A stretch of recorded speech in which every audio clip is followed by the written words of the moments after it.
Okay. Hey, where'd school go? Hey, little squirrel chilling over here. I guess it wandered off.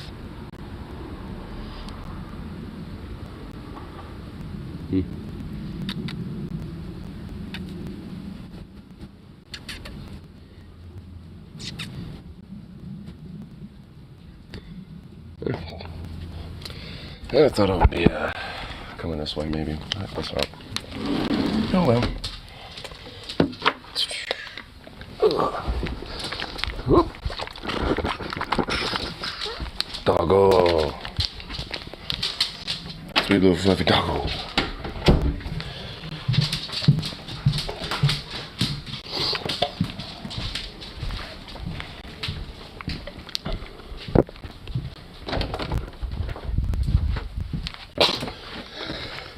Oh shit.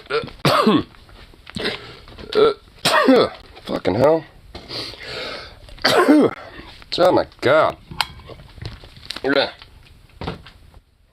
Dios mío.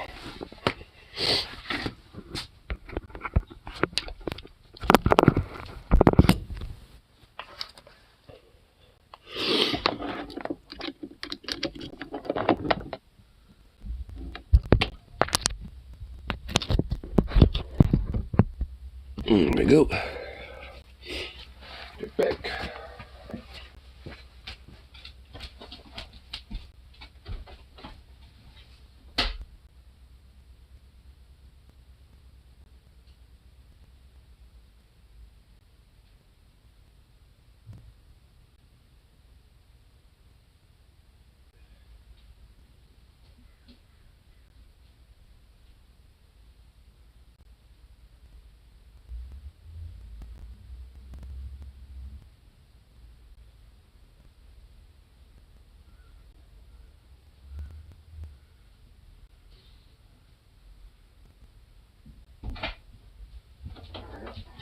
Come on. Good doggo. Little doggo puppo.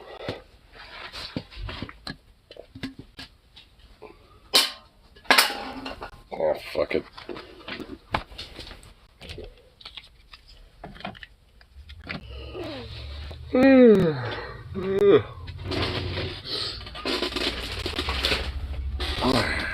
Agave.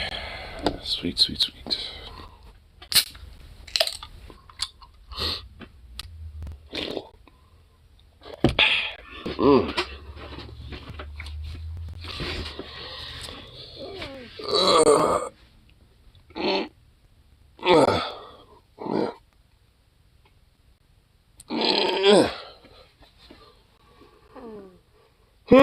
Fucking hell. Alright, brain. Wake up now. That's what we can do. Instead of slowly but surely being... Fucking Christ. Okay, I cannot fucking hit shit.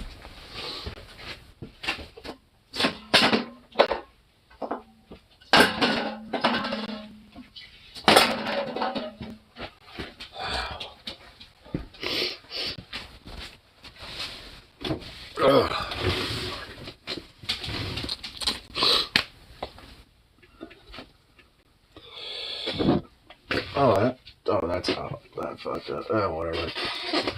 Just noticed that. Whatever. Huh.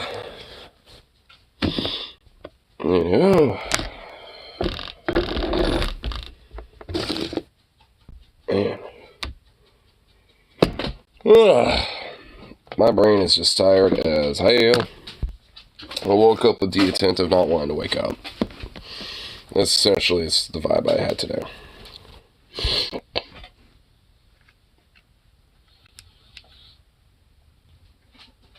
There we go.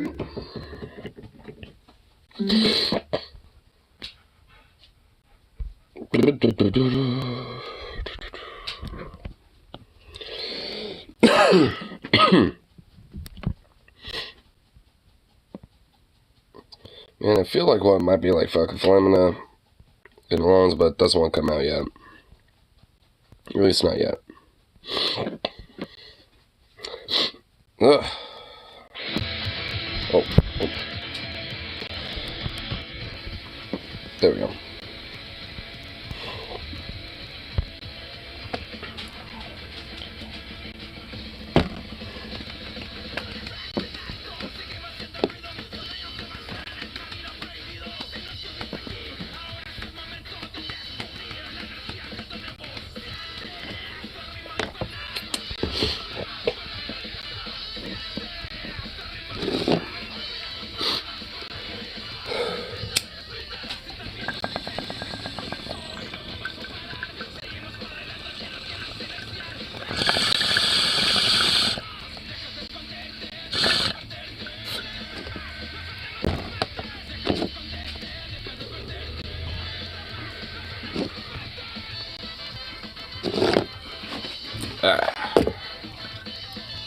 That bowl was not exactly that full. Boo.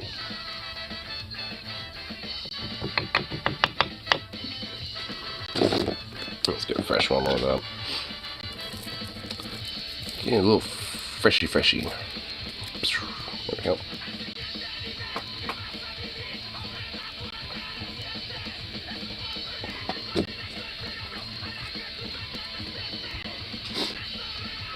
Hey, pup. Did you just lick the side of the door?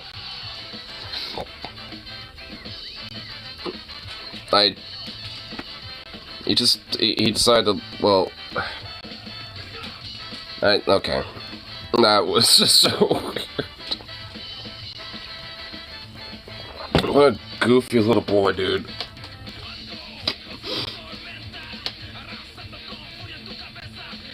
He's just so silly. Even this morning, he was honestly kind of being a goofball. Well, fuck! What, you don't want to tell the story?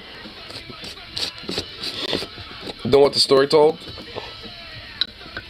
Little goofball was just like wanting to roughhouse with me this morning because, I don't know, he woke up with the intent for violence. I mean, luckily, not like actual violence, of course. Just really wanting to play.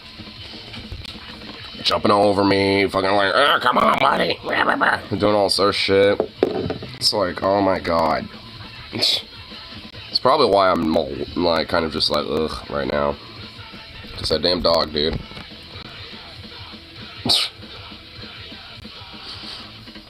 Okay, my fucking nose. Is there like something over here?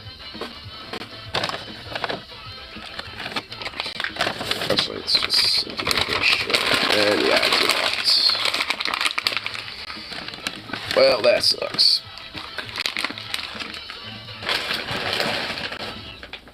So I'm just kind of chilling here. I don't want to get up yet. Well, this doesn't really feel like it's gonna like explode out of my damn nose.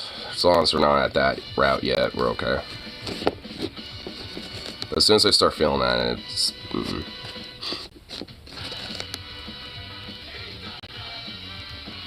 But maybe it just go away on its own. At least that's, hopefully, I'd rather that be the intent.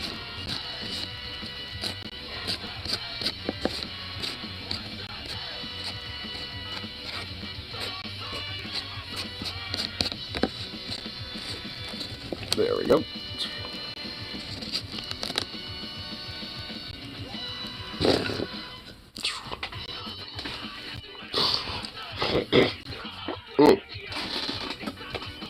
Well, there was something building up for sure. That would have been gnarly if I coughed or anything. Oh my god, I'm glad that... Ugh. Glad I got rid of that. Ugh.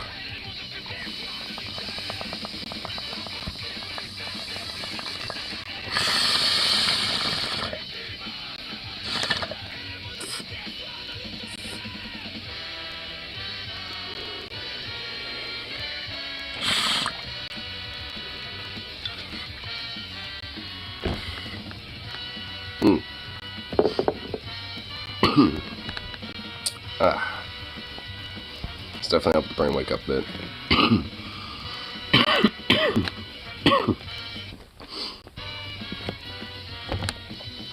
I don't know what it is, but at least when it comes to having a little wake and bake and having a coffee, it always seems to work out pretty well for me. Works out pretty well to get the brain jostled up a little bit, woken up, less irritable, feeling less primal. Which I argue is better. Primal staging is not exactly great. You're just like... What? You're just laying there. What? Oh my god. Well, you know, it could be the... Is food water. Wait, want some breakfast? Or lunch, or whatever?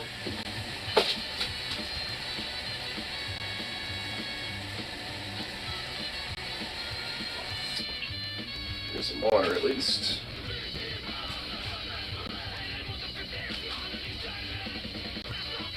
What did I do? Ah, there we go. Okay, cool.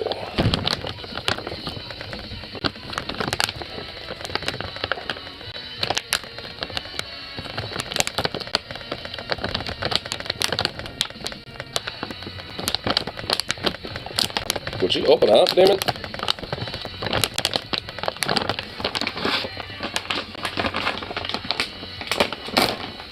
There we go.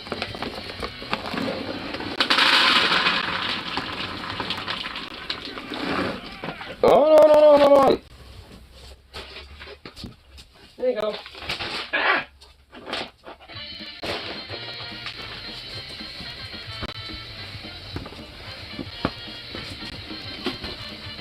There we go. Now it's got food.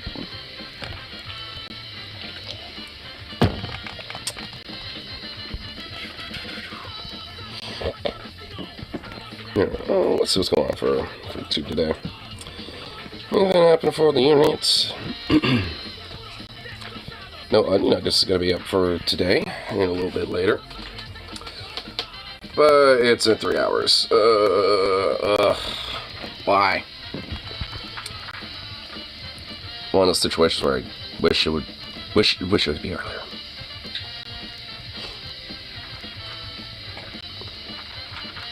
Good little mutt.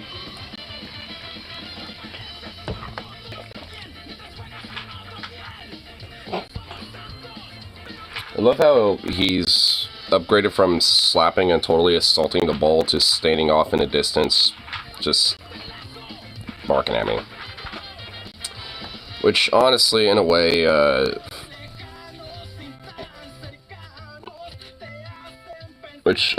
honestly, in a way, it's better, but it's more, confusing, because now I have to, like, really analyze what he's trying to tell me, instead of just simply, like, assaulting his food or water bowl. I prefer that, honestly.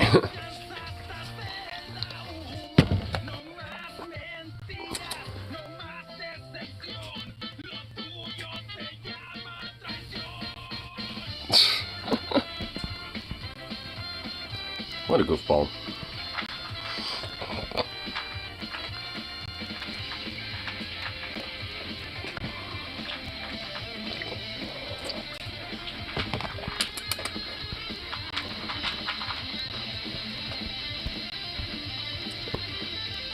On Reddit. Not really too much on YouTube.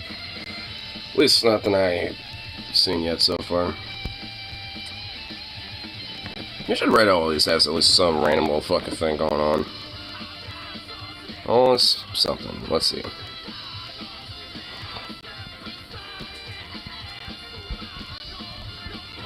And wow, of course, it's the Portland subreddit. That's the first fucking thing that comes up. Which, honestly, I'm not exactly too surprised. It's just nothing of interest. But, at least look at, you know, what else is going on here. Portland Police Bureau officer admits traffic enforcement messaging was politically motivated. Oh yeah, we're mentioned that from last night because Rip's here. See so much visibility. PPA and PPP throws toddler temper tantrum and insists Portland pay the price after we've paid their salaries. PPA has destroyed the trust of PPP, and they're holding the city hostage until they get what they want. Yep.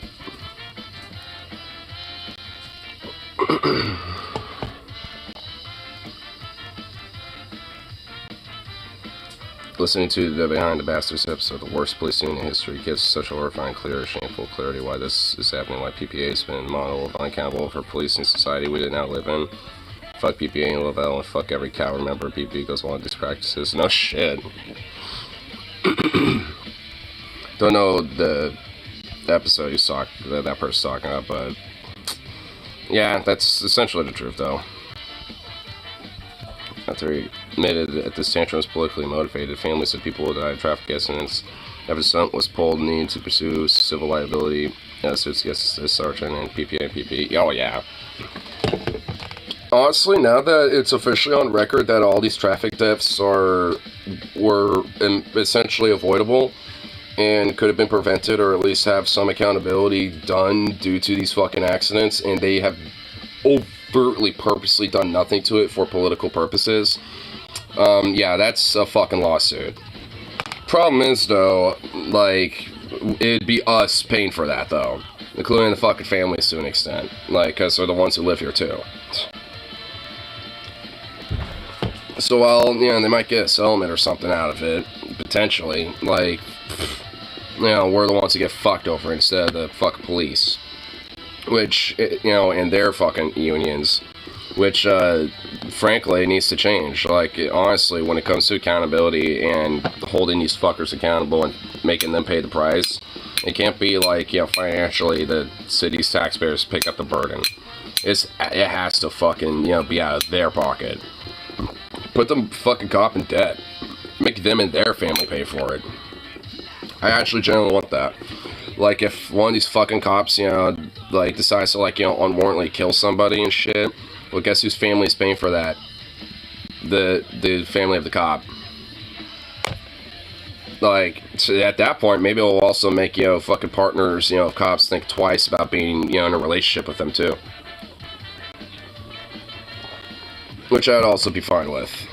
So, like, they're fucking mostly wife beaters anyway. 40% of them, at least. So, and those are the ones that are open about it. Or at least have been caught doing it. That, you know, the rest of them are just secret about it. 60%, you know, of people that, you know, are cops that haven't beat their wives just haven't been caught yet.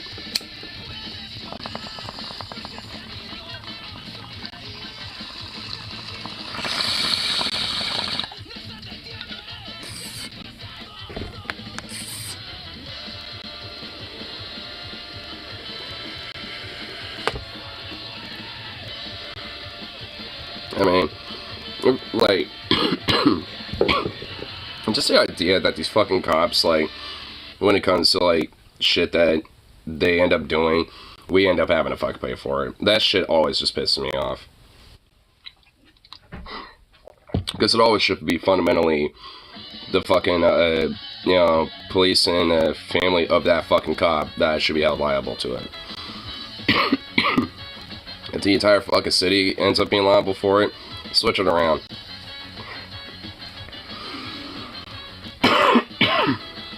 Like, honestly, if those fucking, you know, police departments don't want to be, fucking, you know, like, paying the price for it, then, hey, the family of the fucking police officer, you know, certainly works just as well. So, that'll be my compromise. You know, it's like, you know, the lefty, I've always mentioned that. It's like, hey, I'm willing to compromise on, you know, on positions, you know, that I might, you know, wish to go further, but can be satisfied, you know, with at least, you know, the minimal of what, you know, is put forth. And, you know, I'm at least willing to say that if, you know, like, when it comes to, like, you know, like, payouts and shit, you know, for, like, you know, like, from wrongs that have been done by officers, like, you know, if the idea of, like, having to, you know, police unions or anything else, you know, paying for it's unattainable, to make the fucking officer and their family do it. And they get to be in forever debt, you know, because of it. And, you know what, fuck them.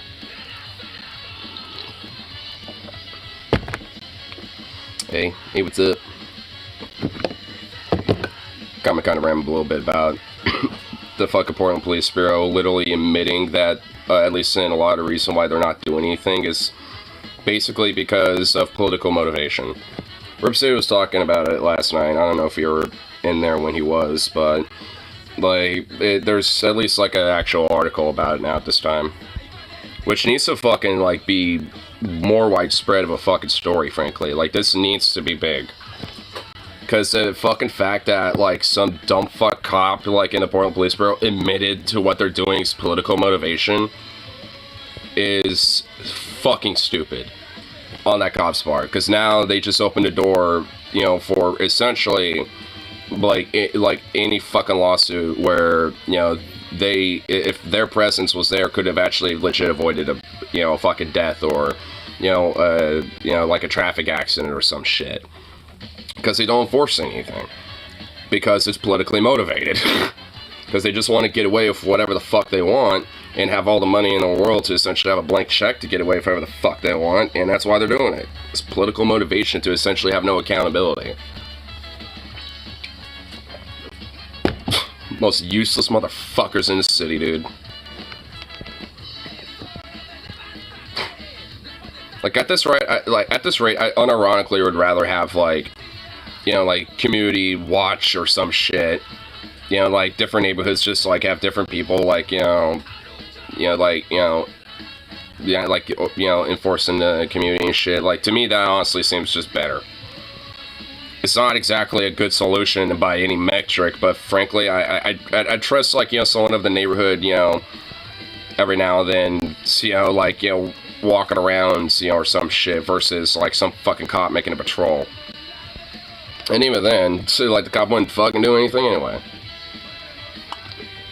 And he'd be lucky to catch him on patrol in the first place.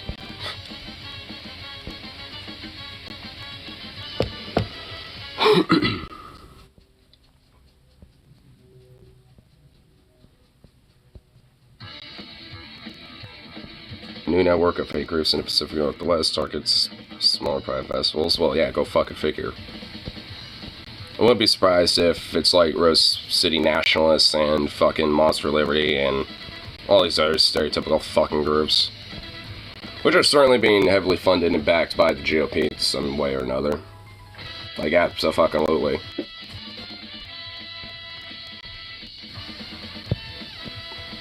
Let's read on PB. Let's read it. See what type of groups and shit are having with this. Because even fucking OHSU, like, it's been getting, like, fucking bomb threats. Supposedly because of somebody who was, like, somebody denied healthcare, basically, because apparently, you know, like, you know, they had an issue with a supposed, like, trans nurse. Which, like, is not even close to true. Like, that didn't happen. Like, this person was a fucking issue and already being kind of a problem to a lot of the people at OHSU, and eventually, you know, got to a point where, you know, it's like, alright, you crossed the line and you're no longer welcome here, we're no longer going to help you. Like, you know, because of how hostile, you know, this person made the work environment. And it wasn't even because of, like, anyone being trans. In fact, OHSU came out and says, like, yeah, like, whether we do or not is, one, irrelevant, and two, none of our fucking business whether one of our nurses or doctors has to be trans or not. Like, so OHSU is like, one, it's irrelevant to anything, and two, we don't even care as long as, you know, they're qualified for the job and, you know, do their job. Like, I mean, they don't care. Because that's really how it should be. But, no. Of course it's in fucking Oregon City, too. Oregon City's got a large chunk of fucking right-wing dumb fucks. And they're just south of me, too.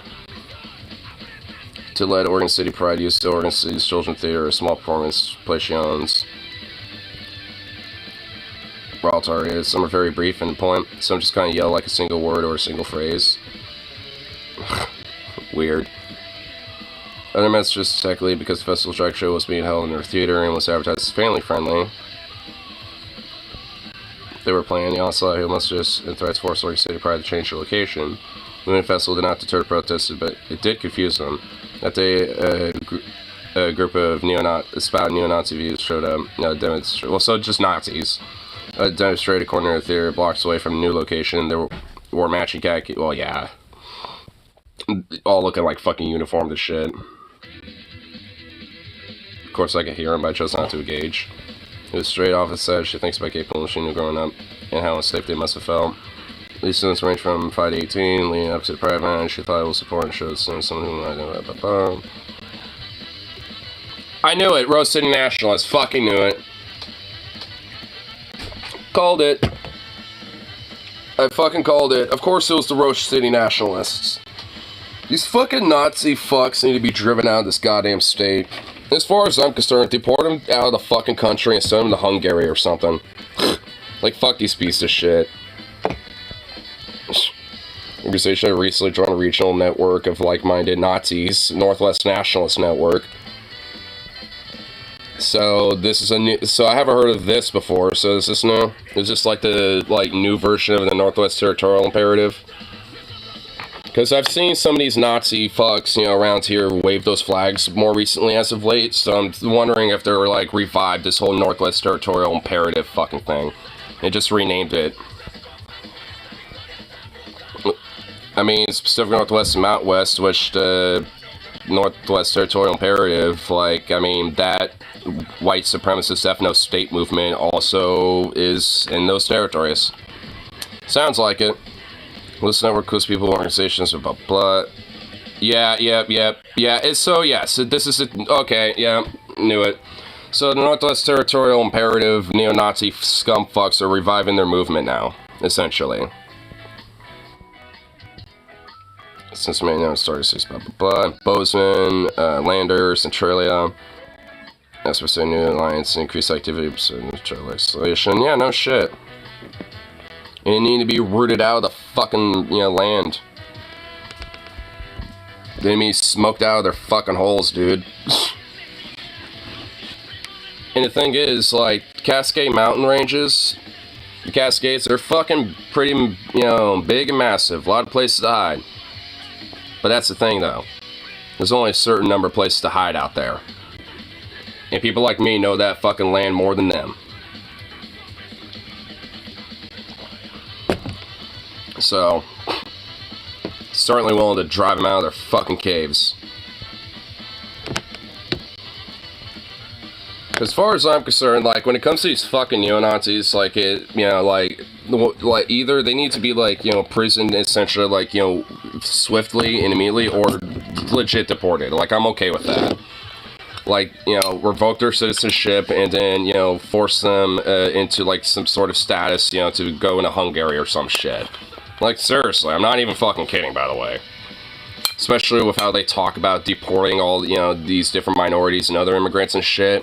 Especially when their fucking, forefathers before them and shit fucking, were colonizers, moving here and shit. It's no, you don't get a right to fucking talk about that shit. So, guess what? Back to Hungary. Go to fucking Italy or some shit where you can, have a government that's fascist. Because at least then you'll be welcomed up with open arms. You'll still be mocked and fucking made fun of because you're an American, but guess what? Who cares? You'll simp for them. You'll lick their boots. Besides, they iterate, motherfuckers like Viktor Orban and shit. So, send them to where they fucking want to go. If they want their ethno-state so much, then go to it. It's already there. Fucking trash. I mean, at this point, Hungary's already pretty much starting to become Europe's fucking backwater shithole because of that. So, hey. Just all I'm saying is just go to, your fucking utopia, dude. Go to your fucking weird little white European backwater shithole of a fucking nation and enjoy it. And we can all live in peace. How about that? Fucking Nazi trash. And then, everyone can sanction and embargo you, and you all can basically be like Europe's little North Korea, and no one can like you, and everyone will just, laugh at the fucking little hovel that you have an excuse of a country.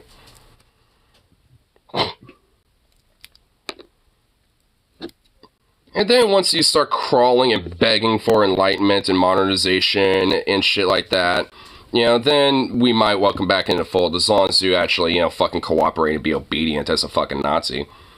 Because that's the only thing they understand, is violence and obedience. So, it's just like, honestly, at this rate, then, it's like, snuff them out of their fucking sewers and out of their fucking holes and deport them into their fucking little ethno-state dystopian shithole. Just utterly cut them off, never allowed to leave, no one's allowed to enter, unless they're a fucking Nazi, then it's a one-way trip. And then, just utterly, block it off and let it become a, utterly impoverished shithole and let them come crawling to the modern world begging on their fucking knees. And they'll realize, how enlightened the diverse world really is. And actually how much better it actually could be. And how much they could have actually had it sooner if they actually just weren't so fucking stupid and Naziistic. But hey, sometimes, you have to kind of fucking force them. But like I said, it's the only thing they know. What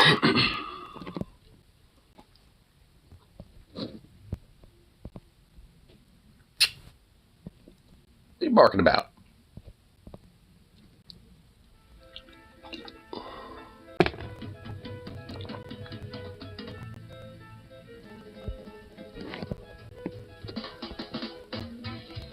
Yeah, I should probably not go outside real quick. Oh, you know what? That might seem like it.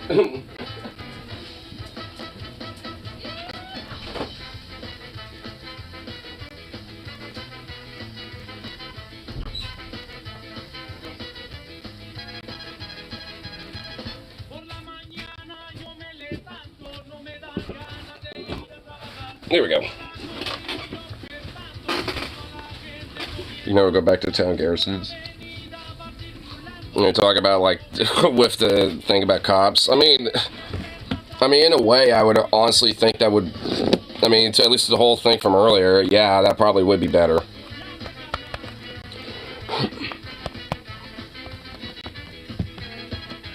Frankly, especially when it comes to dealing with fucking Nazis and tied in with that, it actually would be.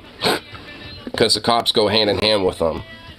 So, you ain't gonna fucking, curb the Nazi menace, by the state or by cops. That's something that genuinely takes, like, grassroots, individual, like, practice and organized practice and shit. That's not just something you just legislate. So, yeah, having, like, communal town garrison type of shit, especially when it comes to, like, addressing, Naziistic fucking hordes, that are trying to, like, plague our cities and shit. In our communities, so, yeah, actually, yes.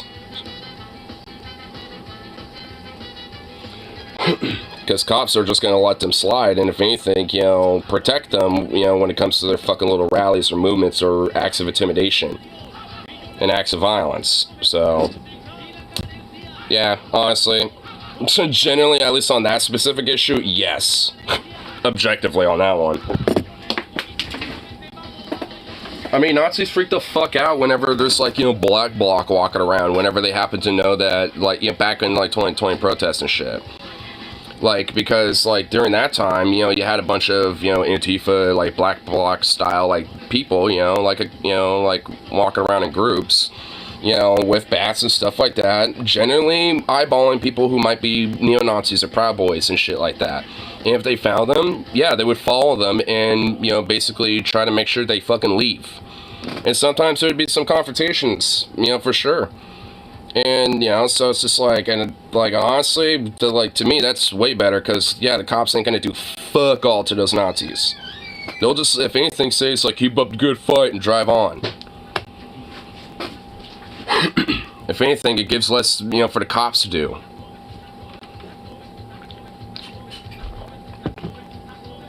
That's a town garrison below cops, basically militia. Well, that's why I said, especially when I was talking about it earlier, it's not really a Q-all. But, honestly, at least when it comes to, like, communal defense and, like, having a community, stand together, especially when it comes to, like a threat like, fascistic, like threats, done to the local community or, at an event in that neighborhood and stuff like that. There is merit to it. I mean, and if anything, I mean, people kind of are, doing that to an extent when it comes to, holding the line against a lot of these, fascistic, fucks that, happen to show up anyway. Not all the time, but, there's, and sometimes when it does happen, it's not usually on equal footing. Like, I mean, sometimes people who are counter-protesting usually are doing so with, like, more peace and love, in mind, more so than, dressed up in their own, wearing all black with, like, some queer military style patches and their fucking AR or something. I mean, both have happened, and sometimes it is a mixture of both, too. But there's a lot more of the peace and love counter-protest, or at least, like, formation against it more so than not. Which works. I mean, either way, it works. Just the mere fact that, you get the community, to essentially, like, come in as essentially kind of like an impromptu garrison to stand in line against, a bunch of fascistic fucking thugs and gangsters, then, I mean, in a way that kind of is. It isn't necessarily has to be like some sort of militarized thing. And in fact, it actually, can look better if it isn't. I mean, because honestly, a lot of these people that, stand against these Nazis, aren't doing so by any fucking metric violently whatsoever. And if anything, that is, a good thing. And especially when it comes to, these thugs talking about violence and blood in the streets, and you just got these people dancing to music and shit like that. I mean, it's kind of a fat fucking contrast about, like, whose side is who. YouTube fucking up. YouTube really needs to fix that shit, man. I was watching some of Vosh's stream earlier, before I started this, and, it was giving me so many problems, man. Like, I just stopped attempting to even live chat, because it was just like, okay, this is way too annoying. YouTube's chat shit is just so fuckity. Like, I don't know what they did, with, like, this most recent update, but the whole live chat thing fucked up. I'm pretty mad.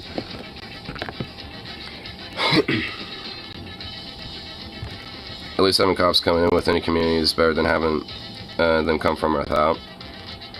Well, I mean, that's kind of at least what I'm partially kind of implying with what I'm talking about.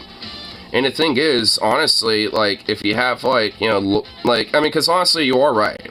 Like, because if you have, like, let's say, like, a local police department, and there's, like, a few different neighborhoods, and like, you got most people, like, in that police department that come from those different neighborhoods, like, let's say you have, like, 10 cops that come from, like, the more, just, I wouldn't really know how to explain it, like, the more poor side / the hood side of town.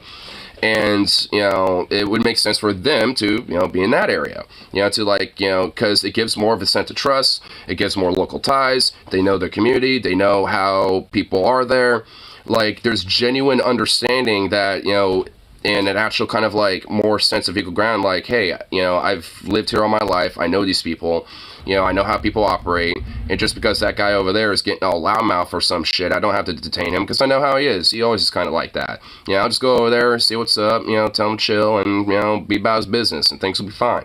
Like, things get approached more in that type of way, more so than not. If you get some motherfucker outside of that community, they ain't gonna know how to, address any of these situations. They're gonna see someone probably being a loudmouth and be like, hey, what the fuck's going on over here, and escalate shit. And how many times have we seen that? It's like fucking way too many times. It's countless times. And honestly, I have seen videos of cops that are like, from the neighborhood or, so to speak. And honestly, those interactions with those cops and people in those neighborhoods are way fucking different. And I think it's because, like, they have a genuine understanding and a genuine, like, rapport with the people in that community. Because they've been there, they've lived there, they, like, know the people there. And they know the general zeitgeist of how people are there.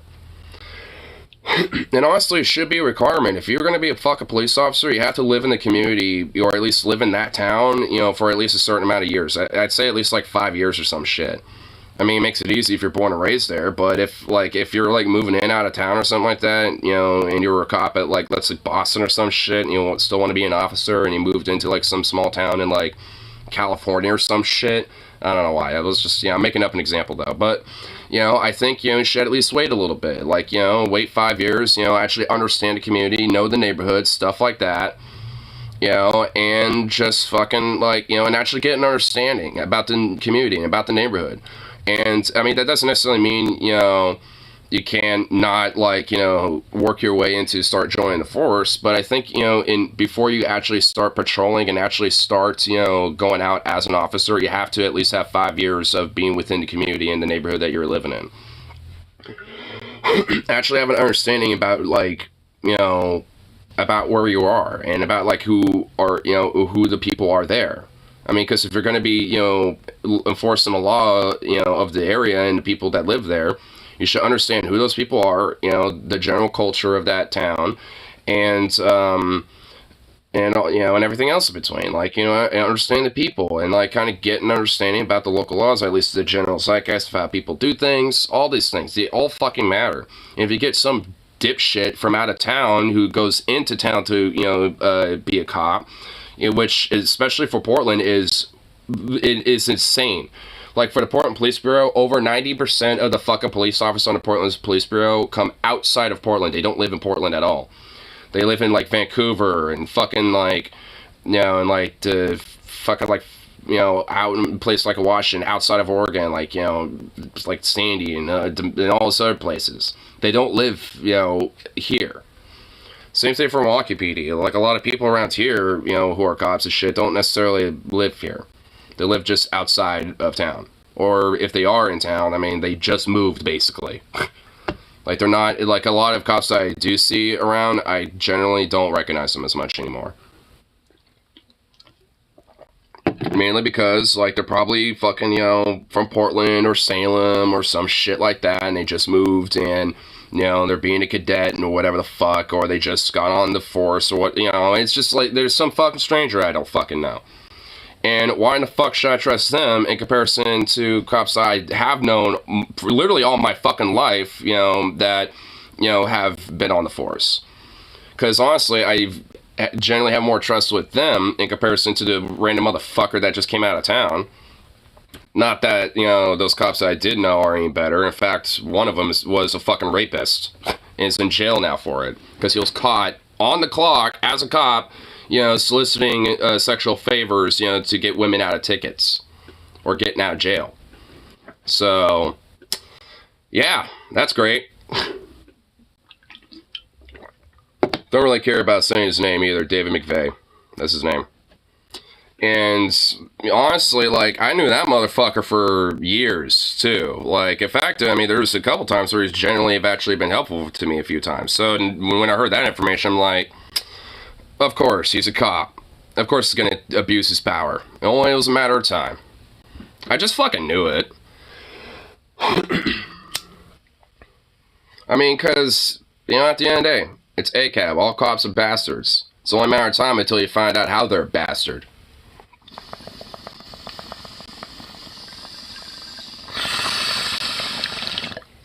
It's literally the whole not if, but when. It's not if cops are bastards. It's about when you find out they're a bastard. It more or less out. Is Punisher a bastard? Arguably. I mean, well, the more politicized right-wing conservative version, yes. The original Punisher, no.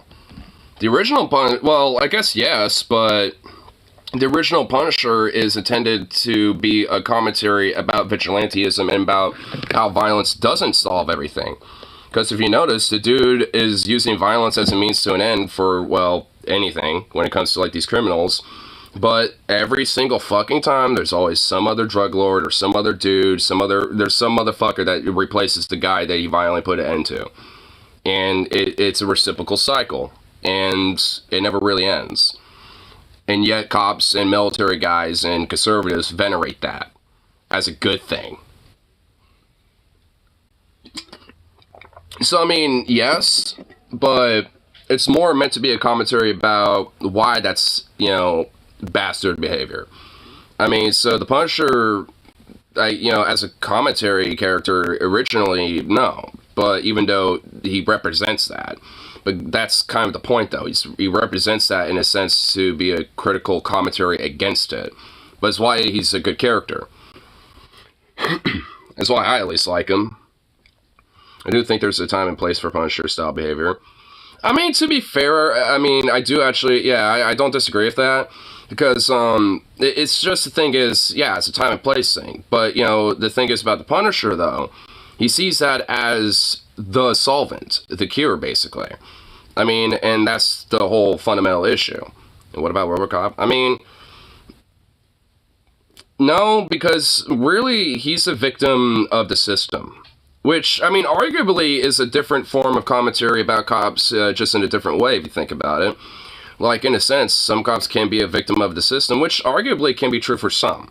Because there are cops that kind of generally go in initially to try to do good and, kind of, what we're talking about, like come from the community, want to, help, keep their community safe that they've grown up in and stuff like that. And in a way, like, at least to an extent, RoboCop, is partially at least kind of a commentary to that. Because, like, obviously you have, like, this brute killing machine, that, like, in a sense, which cops are, but at the same time, you have somebody who is technically operating and interwoven into that machine that is intending to do good, and actually in there for good intent and good merit. And, like, so, if anything, it's kind of a similar commentary, but in a different way. Like, where it's like saying that, like, the whole system itself and the whole, like, method is bad and a bastardization, which it certainly is. It's genuinely like a bastardization of the human form. Like, literally. Like, it's a body horror. I mean, to an extent. At least for some part of the movie. Especially when he's literally just a brain with his fucking eyes out, just, like, sitting there. Oh, wait, no, that's Kane, the criminal lord guy. But you get my point, though. Like, when he's, before he actually gets into his RoboCop suit and shit. But, I mean, because, like, in that dystopian hellscape, I mean, it's like, I mean, capitalism rules the day and fucking just utterly deconstructs and dehumanizes humanity, including, when it comes to the law. And, I mean, so it's definitely, in my mind, like, definitely a critique not just on policing, but also with just the paradigm of how it treats policing and how it treats, the average populace, how it treats crime. Like, it's honestly RoboCop for a fun, ridiculous sci-fi movie. Well, sci-fi movies, I should say, because you got the other RoboCops. I mean, like, all in all, I mean, like, they're really, like, poignant about a lot of different commentary. And, when it comes to critiques of generally the whole system. That's why I love those movies a lot. Fucking RoboCop's great. The job is to protect history. Oh, Time Cop? Honestly, here's the ultimate cop, and are they best Time Cop? Okay, they just have the name Time Cop. Like, I mean, I wouldn't necessarily say they're cops. Like, they're essentially protectors of the timeline. / like, like, the current, like, with our current universe, which also kind of applies that there might be a multiverse, because if things shift, then that means that it will create, like, a, essentially a whole another alternate timeline that fucks everything up. So, it's just like, I mean, I don't know, like, I mean, no, I mean, but that's just because I don't think they're cops to protect the Nazi history. I mean, well, the thing is, they are. I mean, if you think about it, like, because, for example, if we take the premise that, they're a thing, and someone goes back in time to change history, to, like, kill Hitler before the Beer Hall Putsch or some shit like that, then, I mean, there will be a time caught to stop that person, because that would be fucking with the timeline, and if their job is to protect history as it flows, then that would be disrupting the flow of history. So, I mean, yeah, they would. I mean, not because they are defending them, but just because that would be, disrupting the flow of history, and that's what they're protecting. It just happens to be that that particular flow of history involves a lot of Nazis. I mean, Earth becomes Nazi again, and they come back to assure that happens. Oh, so, like, I mean, they actually, are there to kind of prevent certain things from happening in the concurrent, flow of time. Well, at that point, they're not really cops, but they're just dictators. I mean, kind of in a literal sense, because they're dictating, like, what happens with time. And they're dictating how history goes. So wouldn't they technically be writing history? And dictating how history goes? So, I mean, they wouldn't be cops, they'd be dictators. Kind of literally. Like having a hand and having a destined future, essentially, and a predetermined outcome. Sounds like God. It sounds like a bunch of gods fucking with Earth.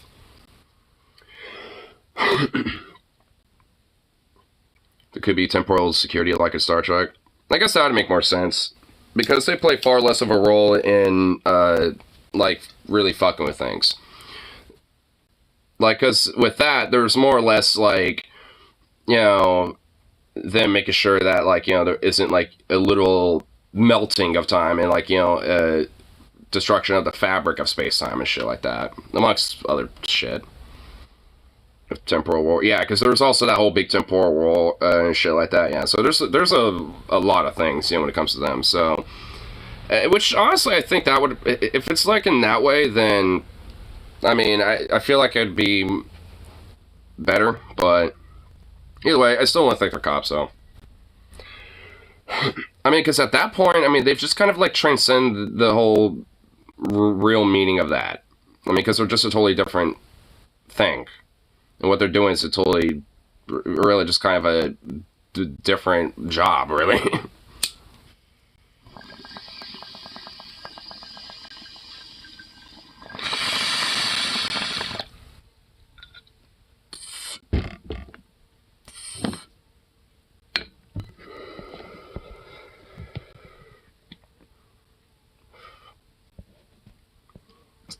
Go deep into Time Wars, entire timelines created and destroyed just for up over bad guys.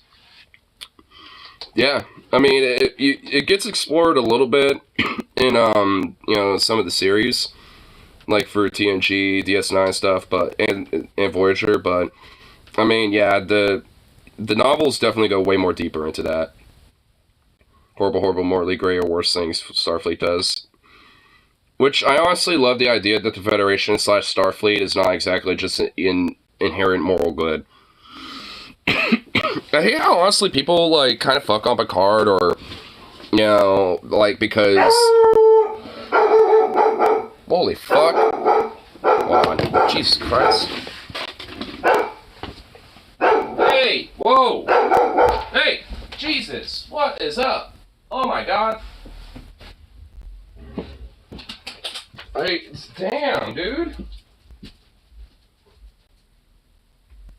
There's nothing going on. What was that about? Jesus. Fucking Christ, man. Hey! Hey, dude! Chill! No! Oh my god. Damn, dog. I think Kirk or Picard are Paragons Starfleet, not the rule of what officers are.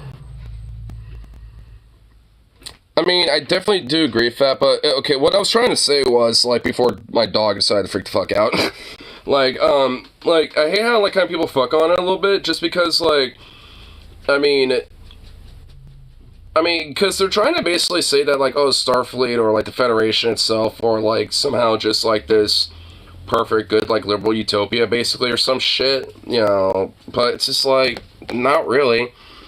I mean, even in, like, the original series, it's kind of implied that Starfleet isn't necessarily, like, flawless. I mean, they are certainly flawed. In fact, definitely have, times where they're kind of fucked up.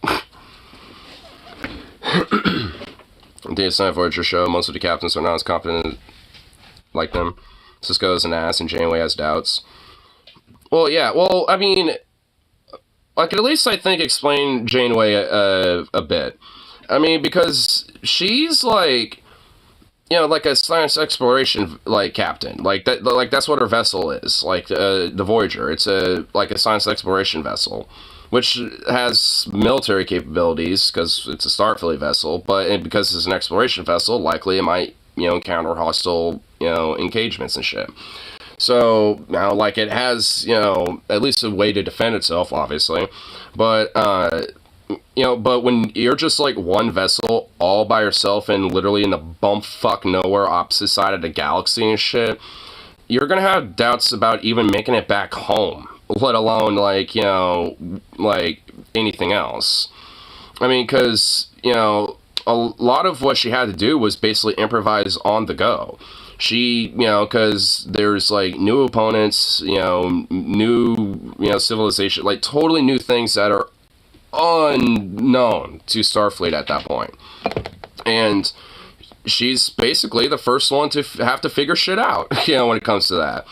And also, being, a female captain, too, for an entire vessel, she kind of, realizes, like, when it comes to Starfleet rules and shit, I could throw this out the window. Fuck that. Because, what are they going to do? I mean, I can't even get in contact with them, let alone try to get back home right now. Like, I got to figure that out, so I'm on my own. I got to improvise. And, she also, and, she kind of takes a totally different, like, look about her crew at that point, because, she's almost in a way acts like a mother, in a sense, like, in a very kind of strong woman archetype in that way, because, like, she's, becomes very damn determined to essentially, like, find a way to make sure that she can get everybody on that ship back home safely with no one dead or, or wounded or anything. And, and, like, and throughout, the entire show, yeah, I mean, especially when, like, things seem at, like, their lowest, like, yeah, you're certainly gonna have doubts. I mean, it's like you're alone, you really only have you and your, like, crew, basically, and your, your other officers to look to, and hopefully other friendly forces that might be there, which there are some. And in fact, even did a temporary alliance with the fucking Borg because of the liquid space fucking species. I forget the number specifically, but like with those motherfuckers and shit. Like, I mean, that is, I mean, for Janeway to be able to achieve that was honestly kind of insane, because the Borg never fucking allies with anyone. They're always about assimilation, and it means, as a means to an end, no matter what, fundamentally. So they can maximize their own evolution, basically. And for them to have such another, like, deadly threat to them that they basically have to kind of align with somebody else or, like, another faction, and agree to that is pretty fucking, like, damn, like, Giga Chad behavior move shit right there, and like 100 level charisma stat, for Janeway to be able to achieve that shit. I mean, legit, because Borg never do that. I think it's like the one time, I think, at least if as far as I know, in Star Trek, where the Borg actually did team up with anybody. And it wasn't even really a team up, they just decided to not, shoot, at them, because they're like, hey, if you help us fight against them, because you at least have a little bit of, ways to fight back slightly, we'll let you through, as long as you help attack, these guys for us. Because obviously, even for Voyager, that was like a fundamentally bigger, deadlier threat even than the Borg were. And they recognized it too.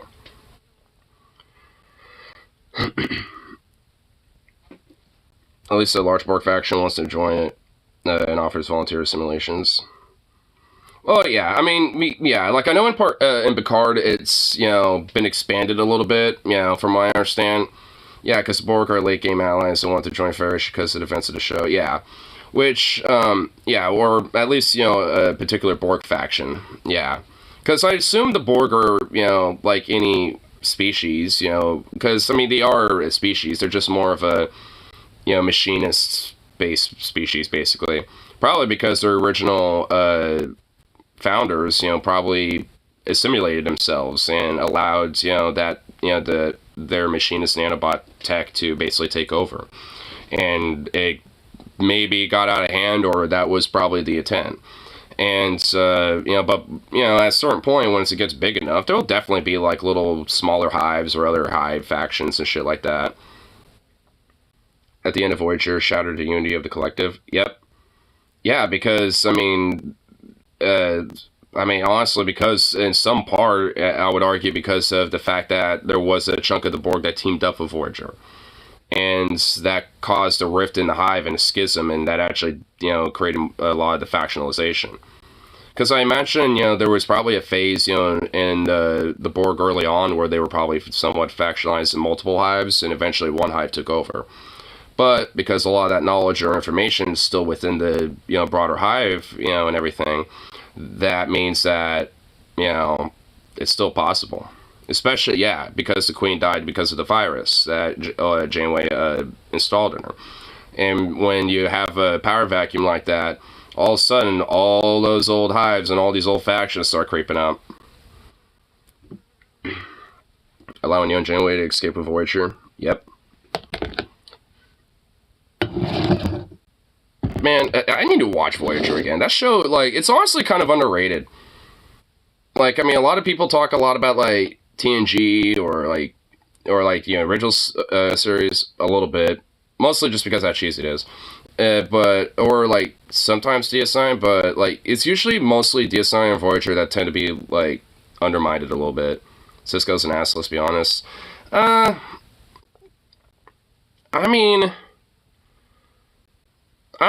don't think he's really an ass. I just think he's, I don't know, he's got his demons, you know what I mean? He's a troubled character in a sense. In the beginning of DS9, it shows that, he fucking, his wife died and shit. And the trauma of that, and, especially, being a Starfleet officer and being, so close, to being able to try to save her and shit.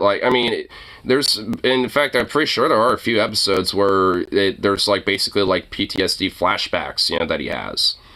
I just think he's just a troubled dude inside, you know what I mean? It's a bone to pick with Picard.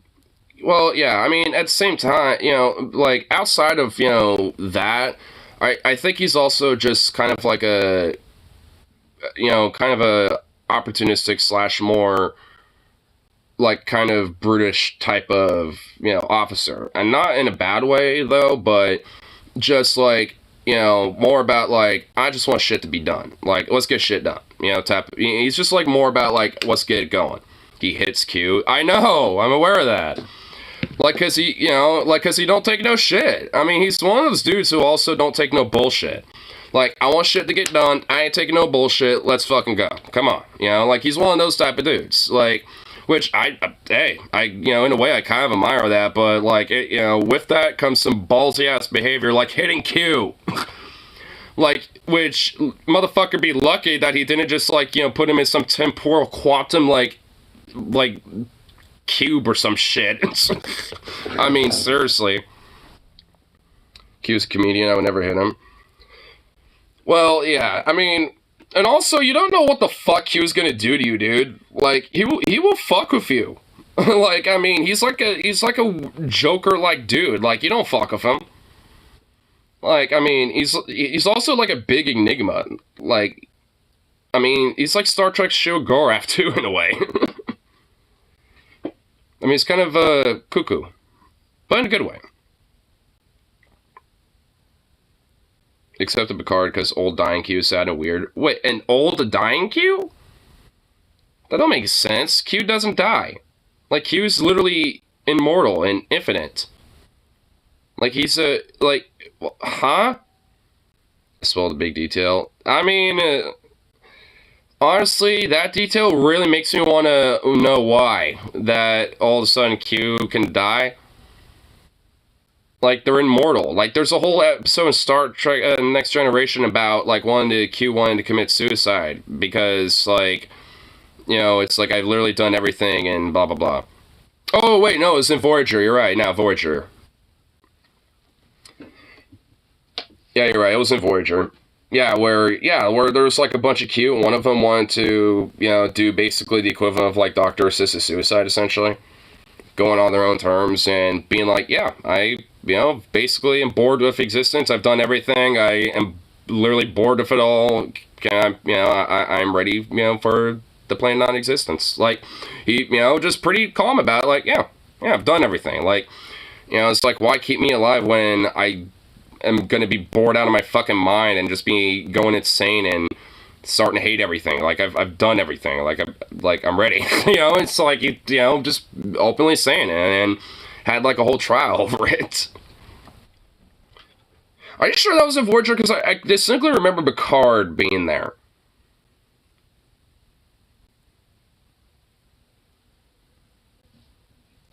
Was it? It might have been Voyager, but I feel like maybe I'm just misremembering it. Because, I mean, in Next Generation, there were so many cute Picard episodes. So, I mean, Picard's destined to be a great leader no matter what. Well, yeah, because Picard is, like, as much as he's, a very, like, just generally a good captain, he's also a very good tactician, a good strategist, and also very philosophically minded. I mean, no matter what, Picard, I feel like in any universe, essentially is going to have those traits. We also get to see a fascist Picard in a Confederate human universe. I like how now there's multiple, like, evil, like, federations now, instead of the Terran Empire. I still kind of think of all of them as the Terran Empire, because it's basically what the fuck it is, but he's a Grand Admiral. A Grand Admiral? Damn.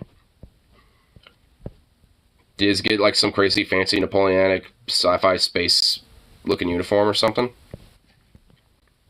Because that would be really cool.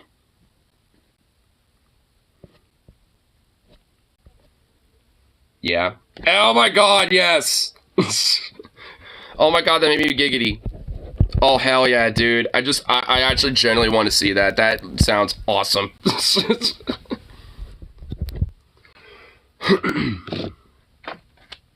He keeps the skulls of his greatest enemies as trophies. Oh my god, that is badass. Holy shit. Whoa. Okay, that just sounds fucking awesome. That sounds metal, dude. That sounds metal as fuck. I dig it. I like it.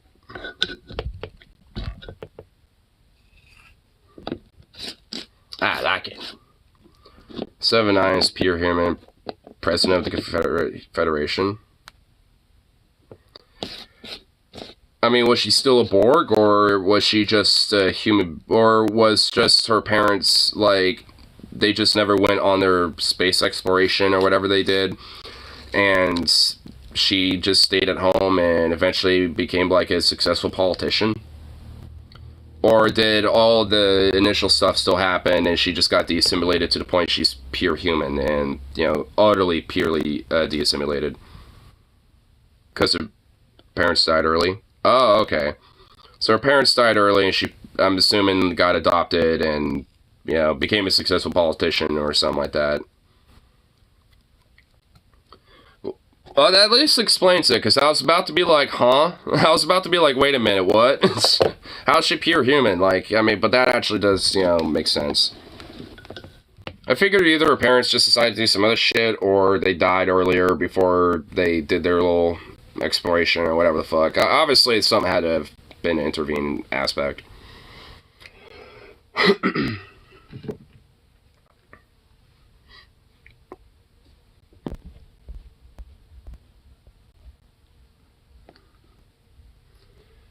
Really? She gets her Borg implants back in the end?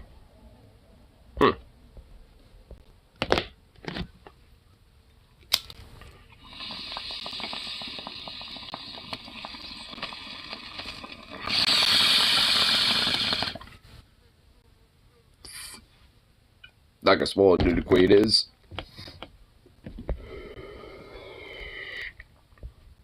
Well, damn it. I really don't care about spoilers that much. I mean, I've said before, like, sometimes spoilers can actually kind of make me more interested in, like, checking something out.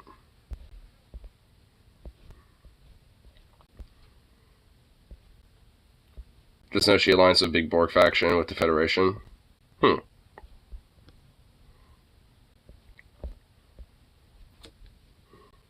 Precarious. Here, see what's going on too, man. See what things going on too.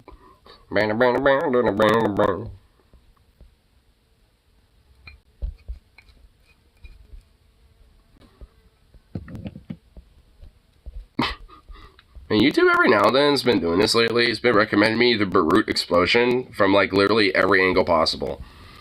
Which I'm not even kidding. There are like hundreds of angles of this, by the way. I'm not even kidding, dude. There's like compilations of this shit. I guess this one's the farthest one?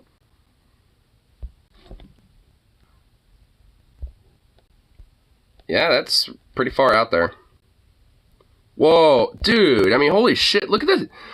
I mean, ugh. Man, dude, like, you can't tell me people when they saw this shit, when it first happened, you can't tell me these motherfuckers thought a nuke probably went off or something, dude. I mean, like, because that shit literally looked like a small nuke went off. With, like, that mushroom cloud shockwave and shit. Like, I mean, bruh. Like, shit literally looks like a fucking, like, big ass, like, well, not big ass one, but like a tiny nuke went off or something, dude. It's just like, Jesus Christ. Oh, here, let me turn this on. What? Do you actually hear the boom in this, or? I'm actually, you know, because I'm kind of curious on that. Do you hear the boom? Damn, someone's whistling. It's like, look at that big boom. Dude, he's pushing the clouds. I bet. Wow. Dude, even from that distance, it's still fucking like a big boom. Holy shit. That had to at least be like 20 plus fucking miles right there. Like 20, 30 miles or something. Because that boom, you know, it took a while to reach there, and that was still like a... Damn, dude. It's fucking nuts that happened 2 years ago. Actually, it happened damn near almost exactly 2 years ago. It happened in August.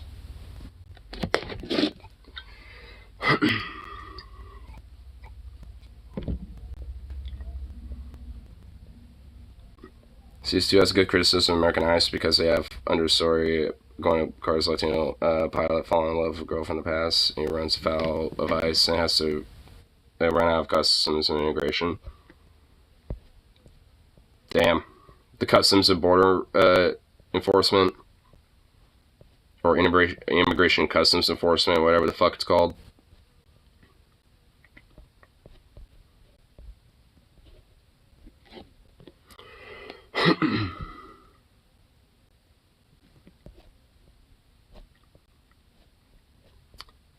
See, man, could sorta could have been some shit. It's a Tuesday, for fuck's sake. Come on now. Come on now.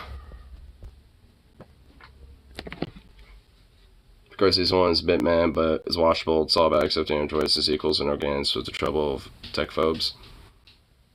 I mean, that doesn't sound like meh. Though, hey, I mean, I definitely willing to watch it, at least. I've been, because I just have not even, you know, fucking attempted to, you know, watch any of these shows I've been wanting to watch yet. Because of a Romulan cult believe that the androids will take over. The androids would take over? Oh my lord. They're gonna take over, I tell you what. Those androids. They're killers and criminals. And they're gonna take everything over. I swear. We can't let them run around free.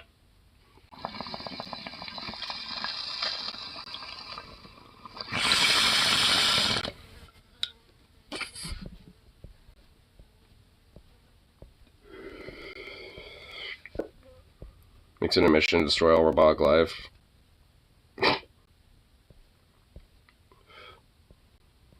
Wow. Also, by the end of it, Picard becomes an android. So wait, so Picard from after that season is an android? Huh? Seems odd. Is a heart condition. Ah, okay, that makes sense. Wait, well, couldn't he just have his heart replaced? I imagine they would have the tech for that. Well, I guess if they, have that, I might as well go all the way and do a straight up fucking, transhumanist, like, upload, basically, to an android body. I mean, well, I guess I answered my own question. Ascended the need to replace the heart and just replace the whole body. Copy paste mine to the android body. So would that technically mean that the actual Picard is dead, but now there's just but he still looks ancient, Lamau. Oh my god. What's this? Why would they keep him making look ancient? Well, I guess just because Picard himself is old, but I mean, what can you do? If you do like weird CGI, reverse aging shit, it's just gonna look weird. So, I mean, honestly, it's just better to kind of keep him as is. I guess it just looks, well, obviously more natural, so. I suppose they could technically get away with it because he would be an android, but still. Oh, what about Data? I mean, Brett Spiner is an android. What about Data?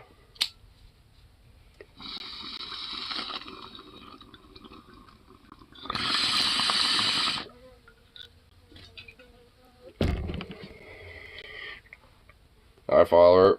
Oh my god. Okay. Well, send me a pic or something. I want to see. I mean, you're the one who's like, playing it up here.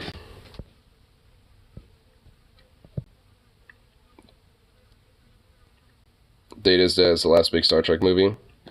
He can be replaced. He doesn't have to be dead.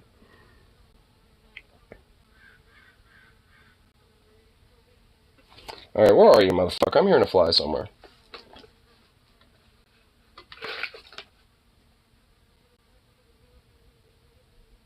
Oh, it goes silent as soon as I bring this up. Oh, shit.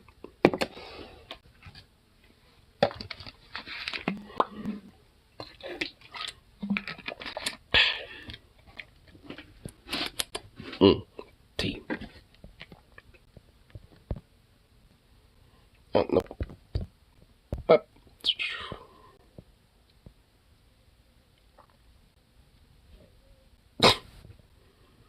Found something, and what the fuck? But more repeatedly asked guests for description.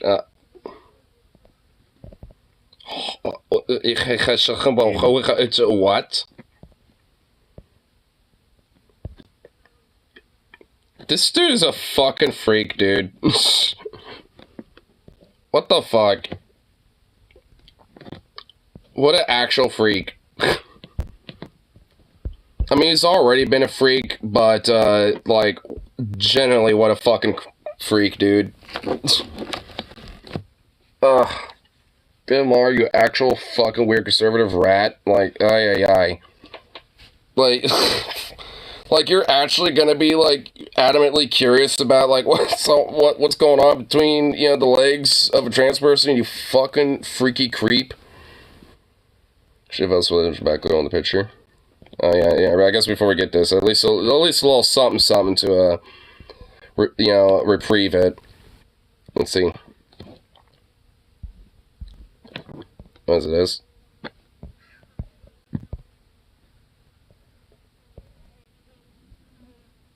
Who's this dude? Why does he look like some random, like, metalhead punk dude? And honestly, she looks like she's slouching for some reason. Maybe it's just like, just what she's wearing. Fucking dope-ass jacket, though. Dude, honestly, some fucking dope-ass fits, not even gonna lie.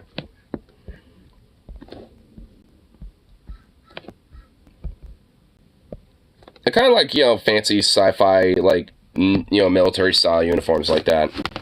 Look really cool. Just because this person is 6'4" doesn't mean they've got... Survival an orphan who owes Picard a life debt and fights for him despite Picard's protests. a great Big Johnson. Well. But what was it big? That was a situation I tried to refrain from looking at entirely. Naturally, we all did. You can't unsee it. You saw it. We can unsee it.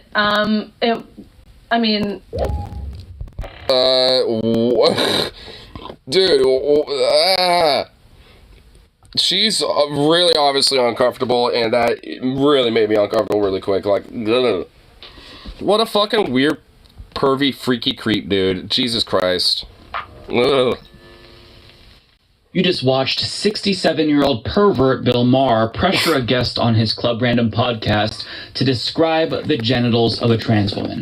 And I use the word pressure specifically because that was not the first time he asked her, even though she made it very clear she was uncomfortable talking about this. Now, for those unaware, he was talking to transphobic grifter Riley Gaines, who made a name for herself attacking trans people after she tied with trans swimmer Leah Thomas for 5th place. And rather than focusing her ire on the 4 other cis women who beat her, this sore loser decided to take out all of her anger on the one trans woman that she competed with and tied with because she knows it's a lucrative grift. And she's right. She's appeared in Republican ads. She's been interviewed on Fox News. She even spoke at a Trump rally. And appearing on Bill Maher's podcast... Go figure. Of course there was a Trump rally involved somewhere in this. ...is just part of her ongoing media tour grift. And what she claims is that she wants to save women's sports. And when she says save women's sports, she's not talking about the lack of funding or respect for women athletes. She's talking... Which is actually more of a problem in women's sports than anything else, because, like, these dumb chuckle fucks never gave a fuck about women's sports up until, like, the one trans person who decided to be, in sports, happened to be on the scene. Which, I mean, if you want to, care about women's sports, then why not advocate for, betterment of their, funding and conditions and stuff? Because there's been different videos that, female athletes have made about, hey, here's some of the stuff that we get, and here's, the men when they, get their stuff. And it's, there's genuinely a difference, while, women barely get really fucking anything. I mean, the men got, a full, gym practically set up for them. It's just huh? That seems like a very major, disproportionate, issue there a little bit.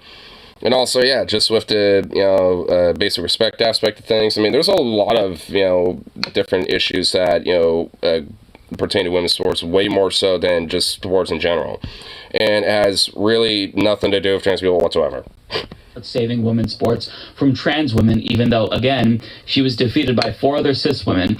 But she's more broadly against trans rights. She's not just one-dimensional and specifically all about sports. Oh, God, there she is at the rally. Ugh. She also denies trans existence, and overall, she's just a bigoted piece of shit. But this video is not about Riley Gaines, nor is it about trans women in sports. This video is about Bill Maher and this ridiculous idea that you can be so disrespectful in your dehumanization of trans people, yet still claim that you're an ally to an extent. Still try to ride the fence, even though your behavior here is despicable. Does Bill Maher even ride the fence anymore? Because as far as I'm concerned, this dude's been mask off neocon dump fuck for quite a while. And we're going to watch Bill Maher dehumanize Leah Thomas and reduce this trans woman down to her genitals. Ugh, why are you just giving me a single picture of him just with nothing, else? Ugh. But still try to suggest that he is This is a very punchable face. If I had, a punching bag that had this right here, that punching bag would be really well worn in really quickly. This would be good at punching. To trans. That's actually a good idea. Maybe I should custom order a punching bag with this dude's face on it. Before they even get to that, Maher's going to make it very clear that he doesn't even know about the story regarding Riley Gaines and Leah Thomas. Not even surprised with that, because most of these motherfuckers barely actually do any research when it comes to fucking on trans people at all, so, yeah, not surprised. Watch. She is the trans swimmer who beat you? We tied. I did not get beat. Wait, if you tied, hold on, what's the issue then? like, if you tied with her, then why is that a problem? Like, you didn't lose, which, if that's the case, skill issue, get good. Like, and if you tie, then you're at least just as good as her. So, you're butthurt because you're just as good as a trans woman? Are you serious? Like, if you were, like, you know, ever so slightly faster in your swimming, you know, you wouldn't be bitching? Or would you be bitching because, like, oh my god, see how close they were to beating me? Like, I mean, for fuck's sake. Like, I mean, what... I mean, what the fuck? Really? I get called... They'll beat you in the locker room with a big cock. There we go. And... in that case... How big is her cock? What the fuck? Seen her cock, right? We all did. Well, how big is it? I mean, what kind of a cock? This is... Describe her cock. Stop saying that! Oh my god! Fuck! It's the way he's saying this shit, dude. Like, oh my god. This is... What the fuck? Why? You freak! You actual fucking freak, Bill! Like, you fucking pervy bastard! Oh my god! If you're so fucking curious about what trans dick looks like or some shit, go on the Pornhub or something, you fucking disturbed mutt! Like, god! Ugh. Well, I don't want to see it. I just wanted to hear it. Well, if I had to see it, you have to hear it. Oh, you don't want to see it? Projecting much there, bitch? Like, what the fuck? Oh, this is a 6'4" man, right? Well, 6'4". a trans woman. A male. Okay, this is what she would claim, and she does go through life as a woman, correct? Like a woman with male parts. Yeah, right. I know. I'm just trying to Oh my god. Paint the portrait. Okay, wait. I'll be frank here. I don't use she/her pronouns when referring to Thomas, and I... Well, because you're a fucking bigoted dumb bitch who is butthurt that you tied with her? A male. I think even using the term trans woman is giving Thomas some of our language as... Huh? Like... And I think trans woman is a subset of male. I do not believe trans women are women, and so I'm saying that up front. Well, you're an idiot. No, I'm basically on that page. I think, of course, a trans... Oh, I'm on that page, but I guess I'll just, continue to do this weird fence riding stuff, to try to look like I'm not on the same page. But yeah, I'm just gonna say I am on the same page, though, because I actually do agree with this. Trans is... Because I'm a weird, freaky, old, perv, neocon fuck. True phenomenon. There are some people who are, and I'm sure this is the wrong phrasing, but people know what I mean, born in the wrong body. Right. They really do feel and want to be the sex they were not born. I get that, and those people should be protected and respected. That AKA trans people? is my position as a one-issue candidate running for governor. No, protected and respected. But I also agree with you that it is a different category. It is not the same thing as women, and you hear women... I mean, the only reason why it's supposedly a different category is just because of our social construct of what is a man and what is a woman. That's why. I mean, outside of, biological bits and parts of shit, I mean, beyond that, it really doesn't mean anything outside of just, what we arbitrarily, put that as, defined terms. Because, I mean, really, I mean, even if we just look at just regular cis women and shit, what could be a woman can generally be different to different, women and, even, to just people in general. I mean, it could, to some tradicon conservative types, a woman could just be, someone needs to be, a housewife and, loyal to their husband and blah, blah, blah, and all that weird fucking shit. And then someone like me, a woman could just be, someone who's a woman. Or identify as such. There you go. I mean, it's not really that hard to grasp, at least for, my take, at least, on it. But, I mean, overall, it's at least, somewhat subjective already as it is. I mean, because people do have different ideas about that already right now. I mean, and there was never an issue up until we've expanded further, to include people that might be trans. And because suddenly now that that's, part of it, it's now a big deal because it's not part of the same typical binary that, we, have had. So, because of, like, the more general, like, in this case, more cisnormative social construct of, like, what a man or a woman could be, in the broad sense of things. Like, because, trans people are now part of that equation, suddenly it's a big fucking deal. I mean, really? Like, how, and even if their own separate category, wouldn't they just, like, fall more in the middle of that spectrum then? Like, because, if that's the case, then some people that would be on the more male side spectrum obviously fall way more in line with the female side of that, or the woman's side of that spectrum then, because of that. So, wouldn't that mean then there's still a different, level about what could be a woman or not, or what it could be a man or not, when it comes to, like, someone's identity, how they, perceive their own self? Like, even if we do consider the fact that, let's put a separate category to it, even though it's fucking dumb. I mean, it's just like, man, it's why overall I just tend to be like an abolitionist shit. Like, who gives a fuck? Identify how you want. That's how I see it. Like, I don't really care if you want to identify as a cucumber or fucking non-binary or this and that. I generally don't give a shit. Like, I mean, have fun with it. You do you, boo. Like, make the world more expressive and colorful for all I care. In fact, I kind of want it like that a bit.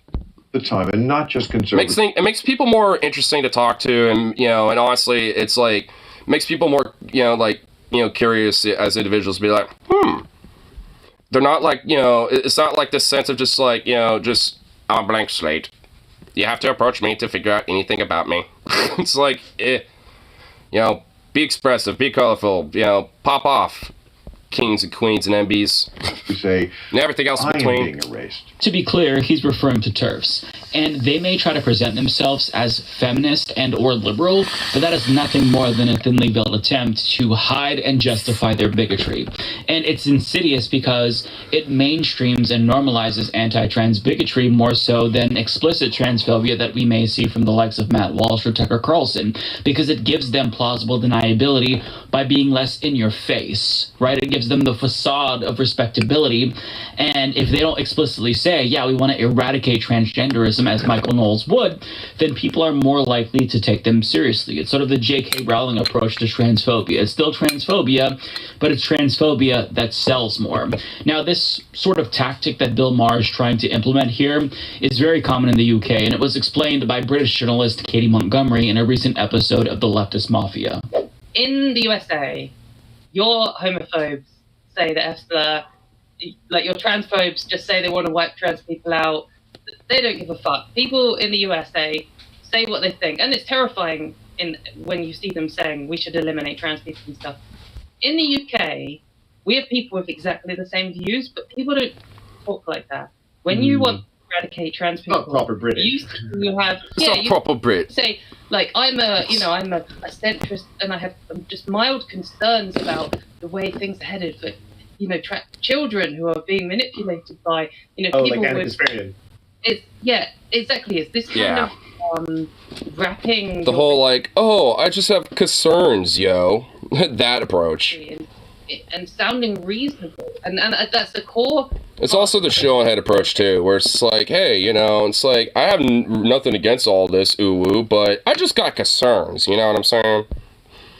However extreme your views are, you have to present them in the most kind of restrained, conserved sort of way. So you never say like, "Oh, gay people are destroying the family, and we must get rid of gay marriage." You just say like, "Oh, I just have concerns that what we're teaching children in schools about homosexuality is," what you're doing is presenting the same thing, and people understand it that way. But it does just sell better. In other words, we're hearing... Which it does. Like, if anything in the United Kingdom, like with the NHS, there's a lot more overt policies that discriminate against trans people, and even like people who are neurodivergent, like autistic folk and shit, because of a lot of that more centrist, like, we just got concerns, type of mentality.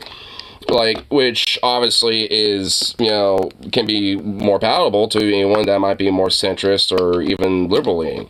And at least in the U.S., like, while maybe in certain regions of the country that is certainly definitely the case as well, I mean, it is not as much so because of just how much, more the bigots here foghorn it. And just like, basically, fuck trans people,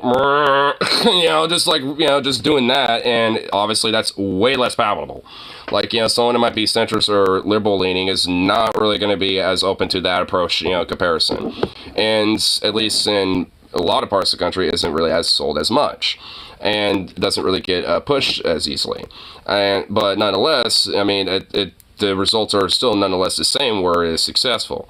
And if anything, at least, for the UK, it's more so because it's on a national level. It's across the board. It don't really matter if you're a more liberal-leaning part of the country or not.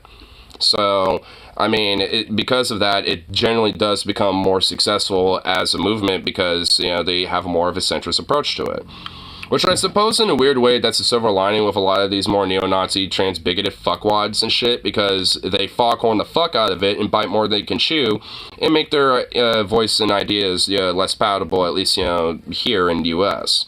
It doesn't mean that, they aren't making successes in certain parts of the country. Or at least, making their waves, and shit. But at the end of the day, they're not winning anyone over with it. They're only winning their own hearts and minds that they've already been sold on the issue. I mean, like, they might get, like, one or two people being like, you know what? Yeah. But for every one or two people being like that, there's, like, like 8 or 9 that are like, nah, fuck this. So, I mean, it's not exactly, winning a lot of minds out here. But in UK, it's way more different because, it's a lot easier, to sell that fucking idea. Because of how, well, proper British they are about it. Polite version of the same argument for the same exact cause. What Katie Montgomery described there is exactly what Bill Maher is engaging in. It's this respectable form of transphobia that gets less backlash, that convinces more normies. But ironically, as he is claiming that trans people should be protected and respected, he's asking about their genitals. I mean, don't you think if he actually... I mean, and literally going on about, like, so what's the cock like? Can you talk about that at all? And making her purposely uncomfortable and creeped out by it. Like, I could tell by her body language, for at that moment, like, she was not exactly fucking, comfortable with that. That trans people should be protected and respected, he wouldn't ask disgusting questions like this. I mean, think about it. Do you think that he would ask this question about a cis person? Would he ask Riley Gaines about her genitals? Imagine if somebody asked him or his wife or his mother or his sister to describe their genitals. I mean, imagine the ex of a really popular actress came on his show. Do you think that he would be comfortable asking them about that person's genitals? I mean, at least, like, to a certain extent, knowing Bill Maher, there could be a possibility, but it's far less likely. Because to him, trans people are not like other human beings, right? They're a spectacle there for his amusement. That's it. That's his beliefs. Even if he claims they should be respected. He's not walking the walk. He's just trying to talk the talk, and he's not even doing a good job at that. I mean, this disregard for trans dignity, it is the product of transphobia that he doesn't think applies to him somehow. And after he tried to make the case to protect and respect trans people, well, he then remembered that, he got distracted from the original question, all this talk of, respecting trans people, and he got back to really what he wanted to ask, which was about Leah's genitals. I forget what the original question was, but I think it's describe that cock. I was trying to. Dude, he generally is obsessed with it. Oh my god. Run away from this question. Like what? Do you literally want every tiny little fucking veiny detail, you goddamn creep? Jesus. I was trying to run away from this question. It was pretty evident that... Yeah, because it's fucking weird. Like, I mean, goddamn. Like, I mean, if she slapped him in the face right then and there, I actually would defend her. Like, I mean, I would actually think it would be the only base thing she's done, but nah, I guess not. Gotta be respectable. Not comfortable talking about this, but since Bill Maher was oblivious, she even vocalized how uncomfortable that question made her and even tried to distract him by hate-mongering about trans people. And it kind of distracted him for a little bit, right? Hence the whole protect and respect argument. But ultimately, it got back to what he wanted to talk about the most, which was Leah Thomas's genitals. And he continued to press her again after that clip, asking her, was it big? That was the first clip that you saw at the beginning of this video. unbelievable. I mean, I shouldn't say that because it's not like this is shocking behavior for Bill Maher, but it's just... Someone needs to just seriously, like, just slap that motherfucking turd in the face, like, so hard it makes his head spin like a fucking owl, dude. Like, I mean, my God.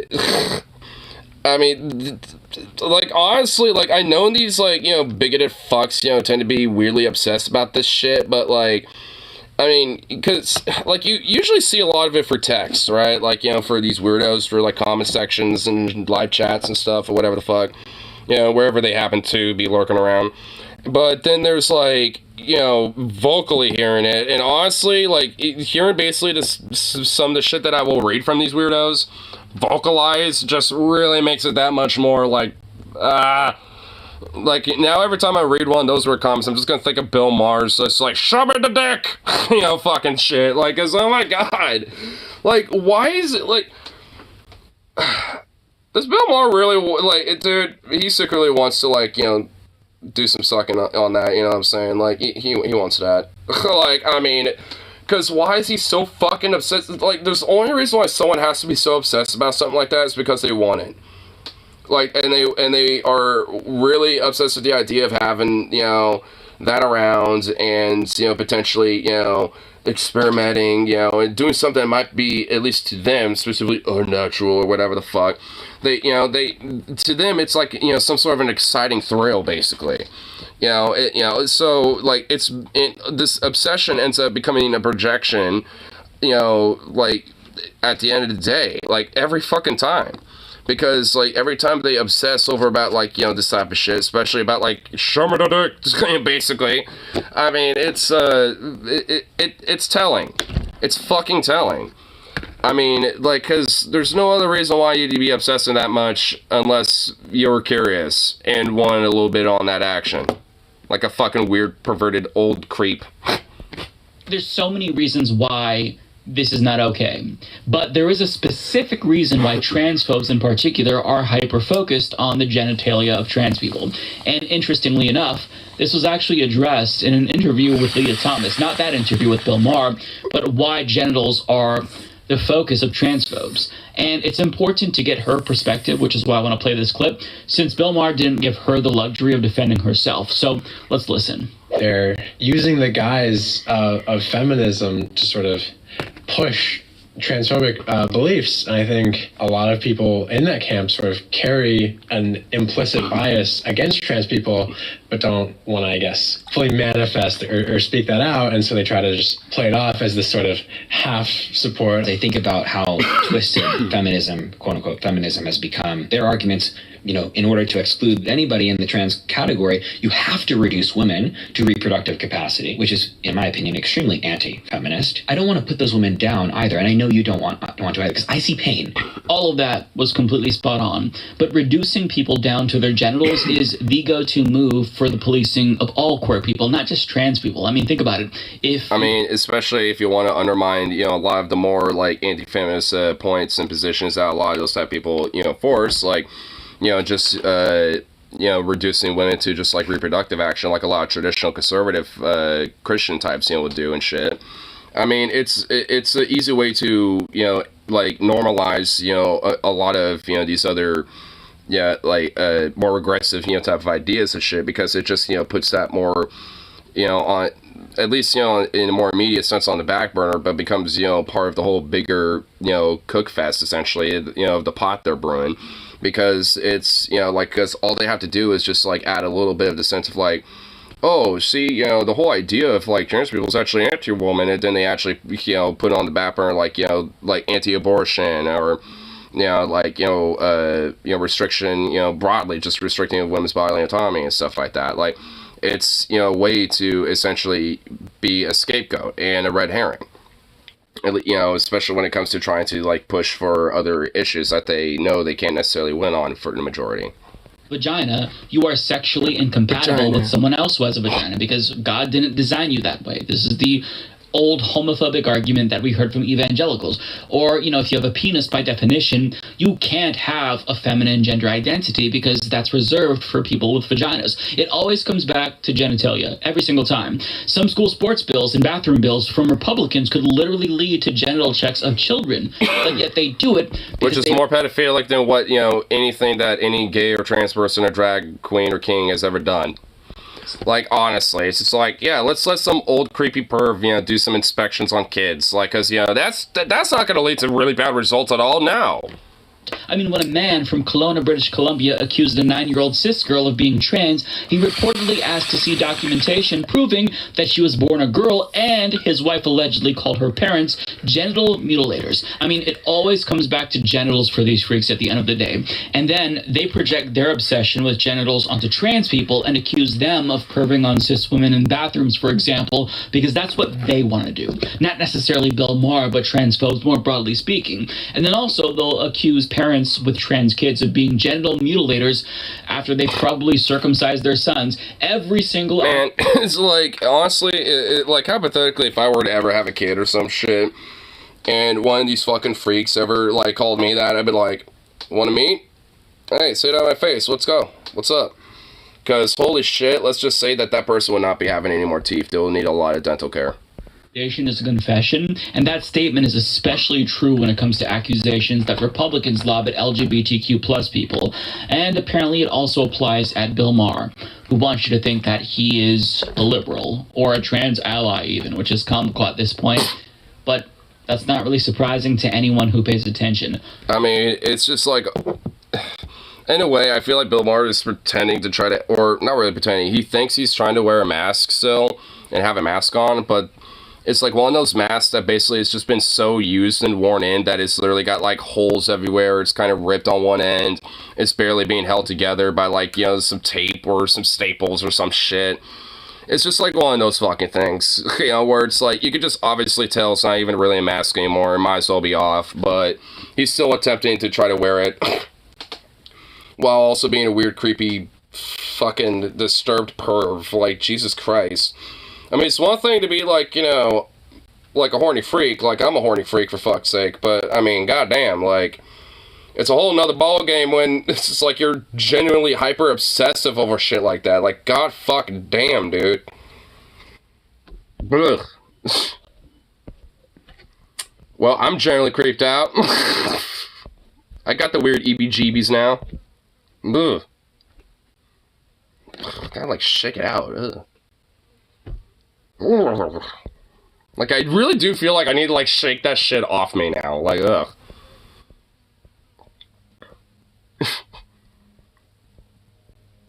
What's the thing you're lecturing me about?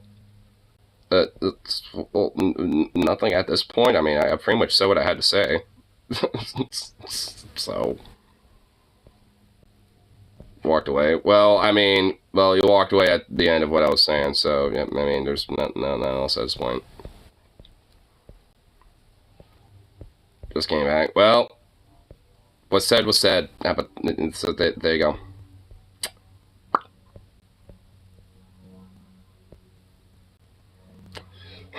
Here, let's actually check out a Kyle clip.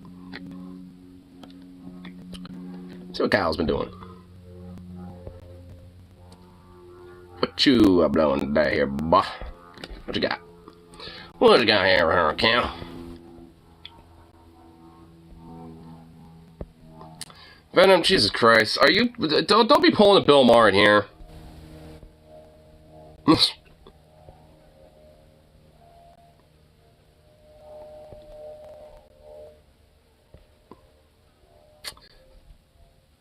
There's actually, funny enough, like, some stuff that I've already checked out that Kyle's talked about. And stuff that I haven't seen. It's not me.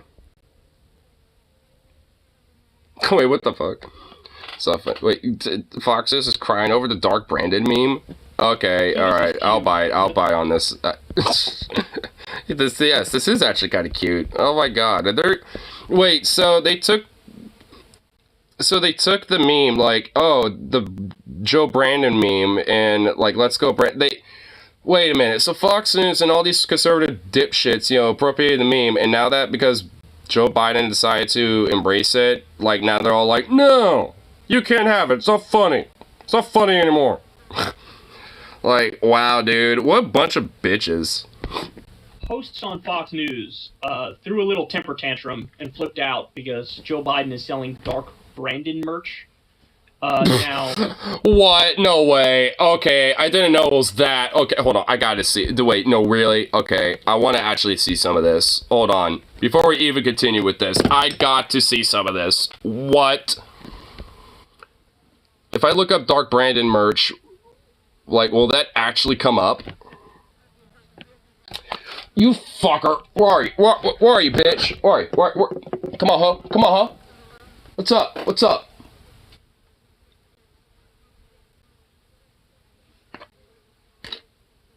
Okay.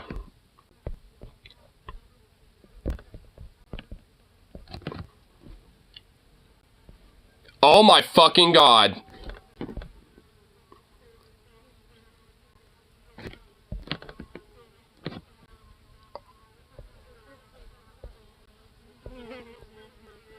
Oh, I see, I see. Hold on, I just need to find the specifics. Dude. Yo. Yo. Oh my fucking god. Holy shit. Okay, you know what? That is funny. Alright, I kind of like it. I kind of like it. Is there other ones in here? Pride Aviators? Oh my fucking god, wow. Is that the only one? Hold on, I want to see. Is there more, or is that it? Is it just a shirt? Because if it's just one shirt, that's kind of lame.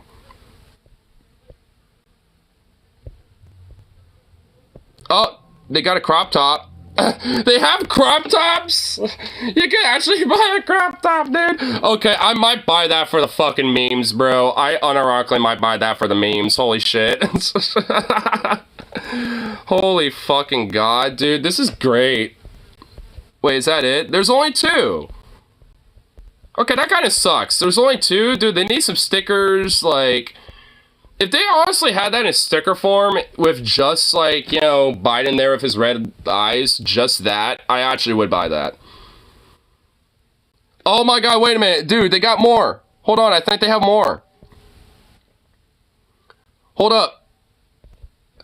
Dude, they have one as a hat. Holy shit, dude. So they got like a whole fucking merch brand of this, dude. They got a dude. Oh my god. Should I add it to the hat collection? How much is it? 32. Oh, fuck that. Okay, that's way too much. They got mugs, a coffee mug. And they got a white version of the hat.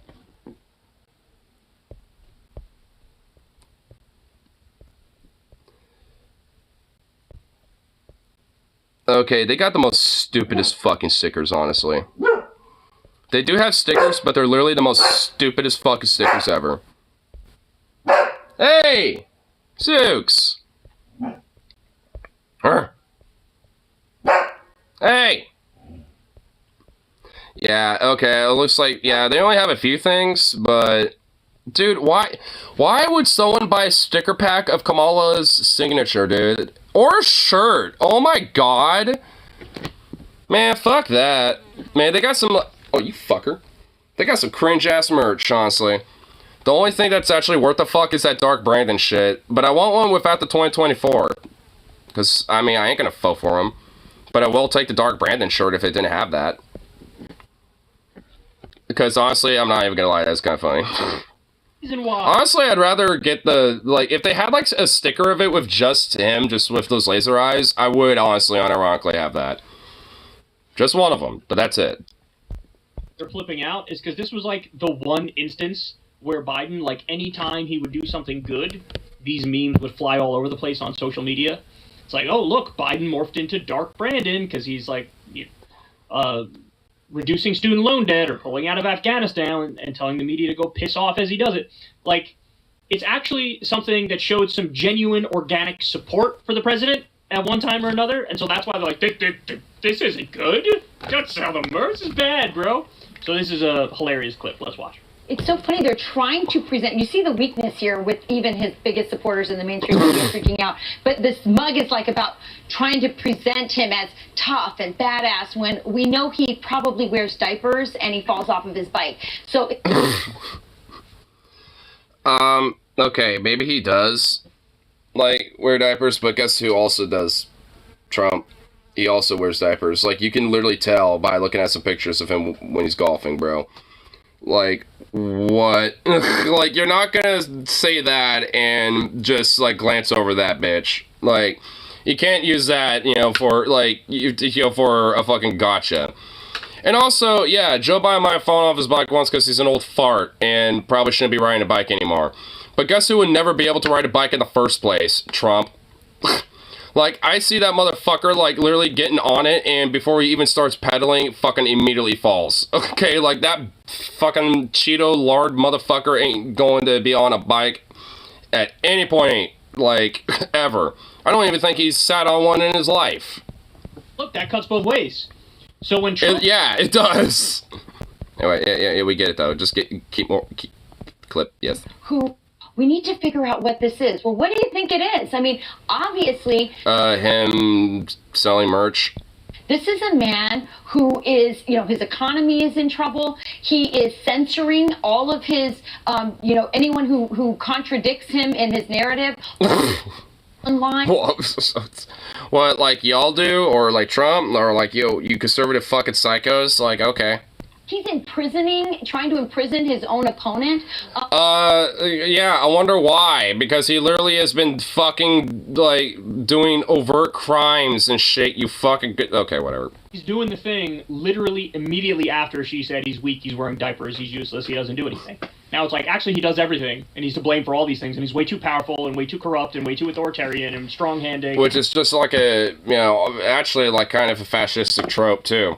It's like, you know, equally say that your enemy is the weakest ever, but also say that they're the strongest ever, too.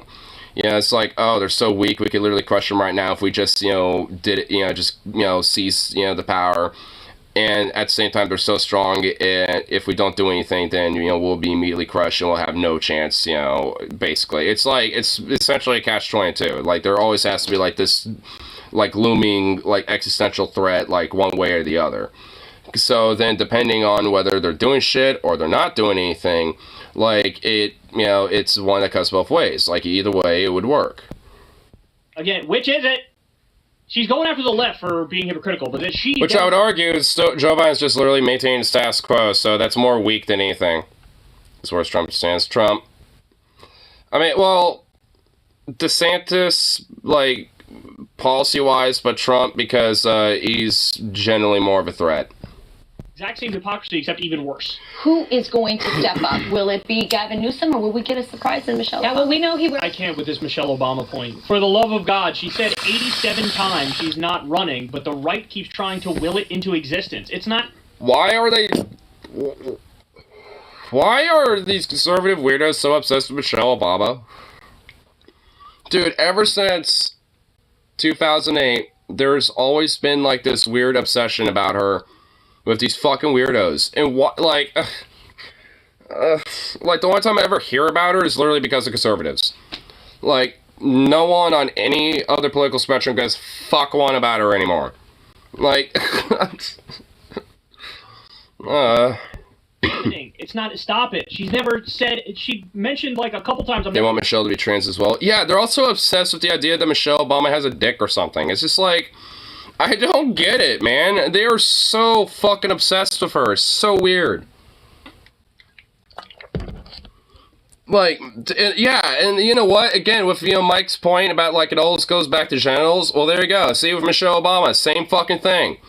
Like, I mean, it's so weird, dude. These fucking people are weird. Ah! She hasn't said anything for like a year, and they're still like... Can they just, like, have a moment in reality where, you know, like, just for once in their life? Obama! The way that political narratives... It's Taco Tuesday, bro. I know, I'm gonna get myself some. I was gonna let this be maybe the one last over check out. You know, take a little break for a bit. All that fun stuff. You know, get myself some lunch and all that. You know, the usual shebang. override It objective. is a day off after all. Homemade tacos, just beef, cheese, and rice. Ooh, that does sound pretty good. Tacos don't really need much ingredients. Just having, some basic stuff like that, sometimes it's just all that's necessary. Is astonishing to me. Some sociologist needs to do a study. I'd probably do a little sprinkling of pico de gallo on there, but that'd just be me. Because it's a real thing, man. This weird, these mental tics, these Yeah, the Fritos yours. Ooh, get a little crunch going. Right on. Wow, you're actually talking about food that you're eating that actually sounds good. That isn't bland. Because that ain't really bland. That's actually sounds really good. I kind of want one now. Hey, bring me one. Taco Bell had a genius idea doing that. Really? Oh, so Taco Bell's actually doing that? Okay. over that have no grounding. Wait, those aren't homemade tacos? Oh, whatever. Okay, well, still, that does sound good. Julie, you mentioned the bike, Rachel. Yeah. This week, for a campaign that has huge warning signs, cracks.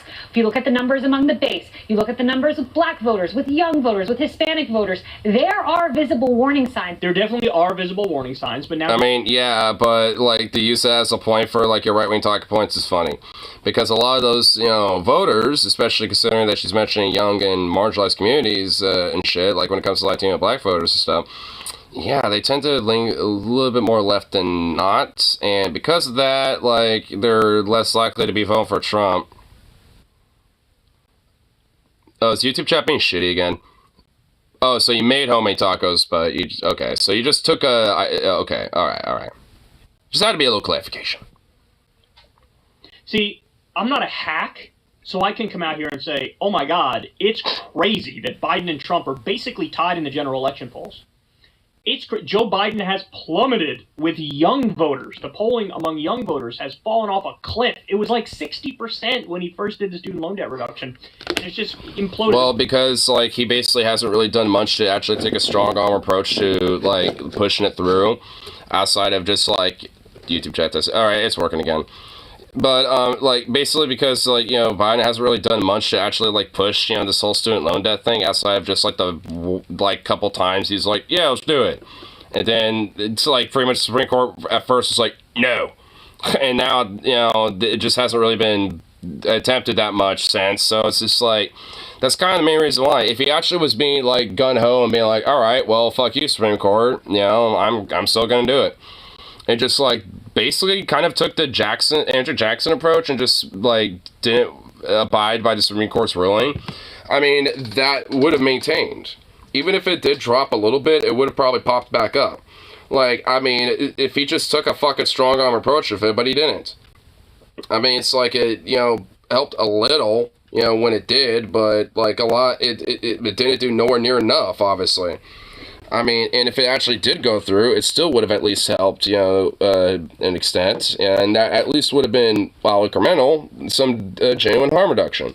And even my friends would have been significantly aided by something like that.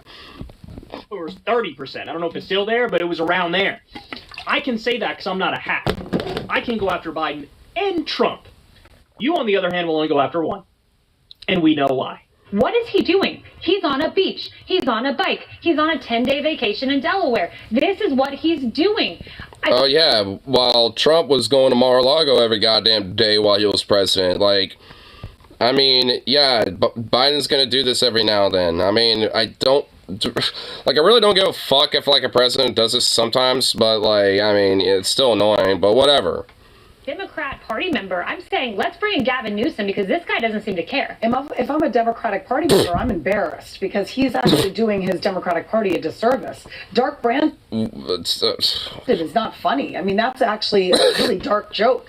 A dark joke? What do you even mean? Huh? It's a dark joke because it implies that you're going to, like, eviscerate people with your laser eyes, and that's violent. Nah. That means you're killing people. That's bad. Oh my god, it's stuck a bit. It's like, shut up. The American public, like, I don't think it's funny. And Brandon is not a compliment. So to well, you thought it was funny when you were using it as a joke and mocking him, but now that, you know, it's the other way around, suddenly you don't think it is. That's all he's got to go on, is to take the worst insult that he's adopted through his presidency. Worst insult? Oh my god, fucking Karen, Jesus Christ. Ma'am, this is a Wendy's, okay? Of it. And while the red beaming eyes, Emily, I do agree, would be very cool, I also think it's really uncool the fact that, all of this news about Hunter Biden this week and Joe Biden. Oh my god. Oh, more about the Hunter Biden shit, Jesus fucking Christ. Varied by the main. It literally is just like fucking like mental tics for them, dude. They have to like hit the tics, every time they fucking go on a weird ramble about this shit, bro.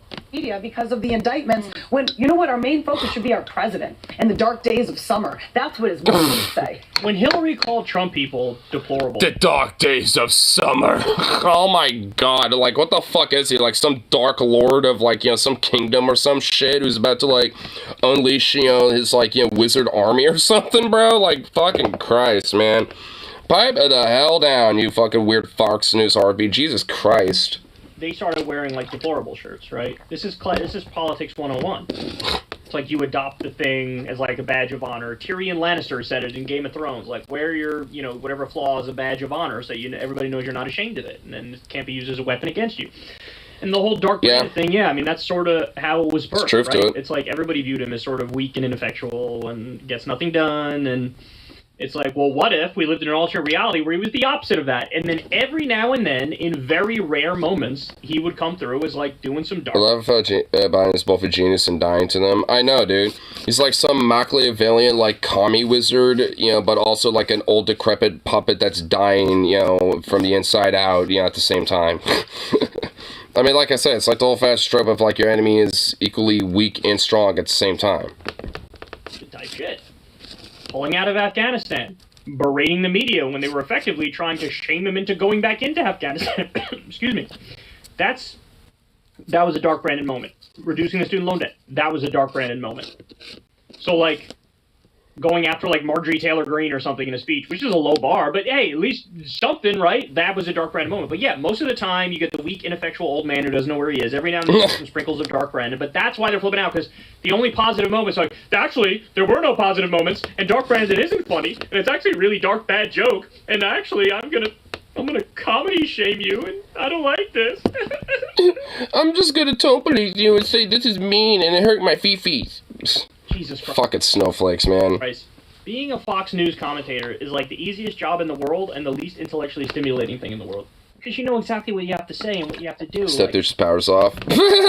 Oops. Just go out there, rah-rah Republicans, rah-rah Trump. Oh my god, Democrats are the worst. They're so evil. They're so bad. They're so terrible. Let's mention that same point 57 different ways until... He did not pay. He didn't pay for the fucking bill? Oh my god, wow, what a moron. Finally, we get to clock out.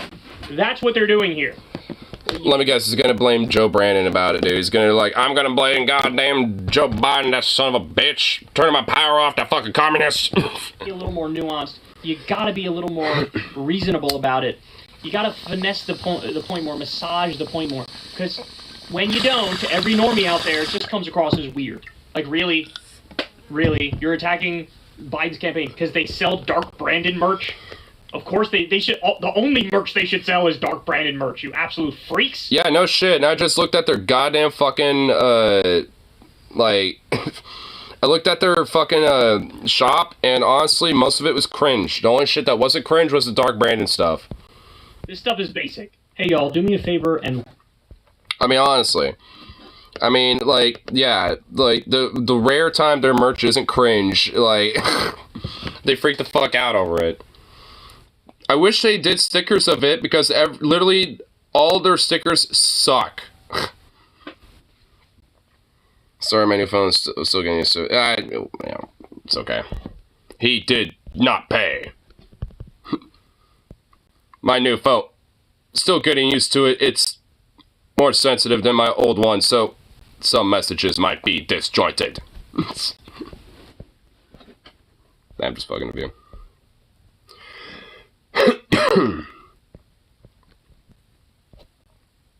But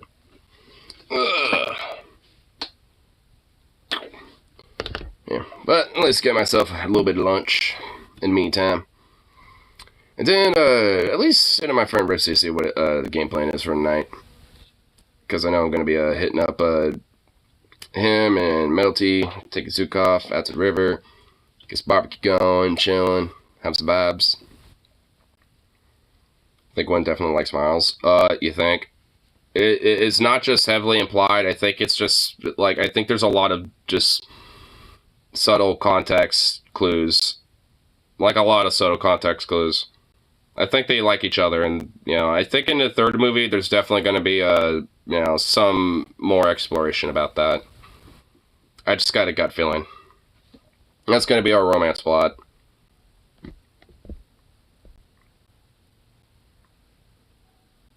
I think she's fallen into the trope of Gwen falls for Spider-Man. Well, I don't know. Maybe it might be different. I mean, the whole idea is kind of messing around with canon in different universes and shit. So, I mean, you know, obviously, it's like, you know, especially if it's kind of applied near the end of the movie, it's like, you know, I'm going to do my own thing. You know, when Miles saying that to Miguel, or, I mean, you know, or at least equivalent of that, it kind of implies that, you know, he's kind of writing his own canon, essentially, with, you know, with what's going on. So, you know, I think, you know, when it comes to it, I'm pretty sure, like, those same tropes are going to be there, but there's going to be a twist where I think she's going to be fine. If the Gwen that falls from is from a different universe. Well, that's why I think, you know, he's going to... I guess we'll see. Yeah, I mean, honestly, dude, it's like, you know, it's already, like, fucking around, you know, multiverses already as it is, so, I mean, like, it's all just going to be super theoretical at this rate, because really, literally anything could genuinely happen. Yeah, so it's just one of those things where we could just speculate all day, and, you know, it still ain't going to change anything. We can only really go on based on the context clues, and at least, you know, just on a general idea, I definitely think there's going to be some romance plot, and I don't really think it's going to be the same trope that, you know, we usually see. But yeah, we'll just have to see what happens. I mean, that's, you know, that's why they left us with such a fucking cliffhanger, because they know motherfuckers like us will be talking about it still to this fucking day. Bastards.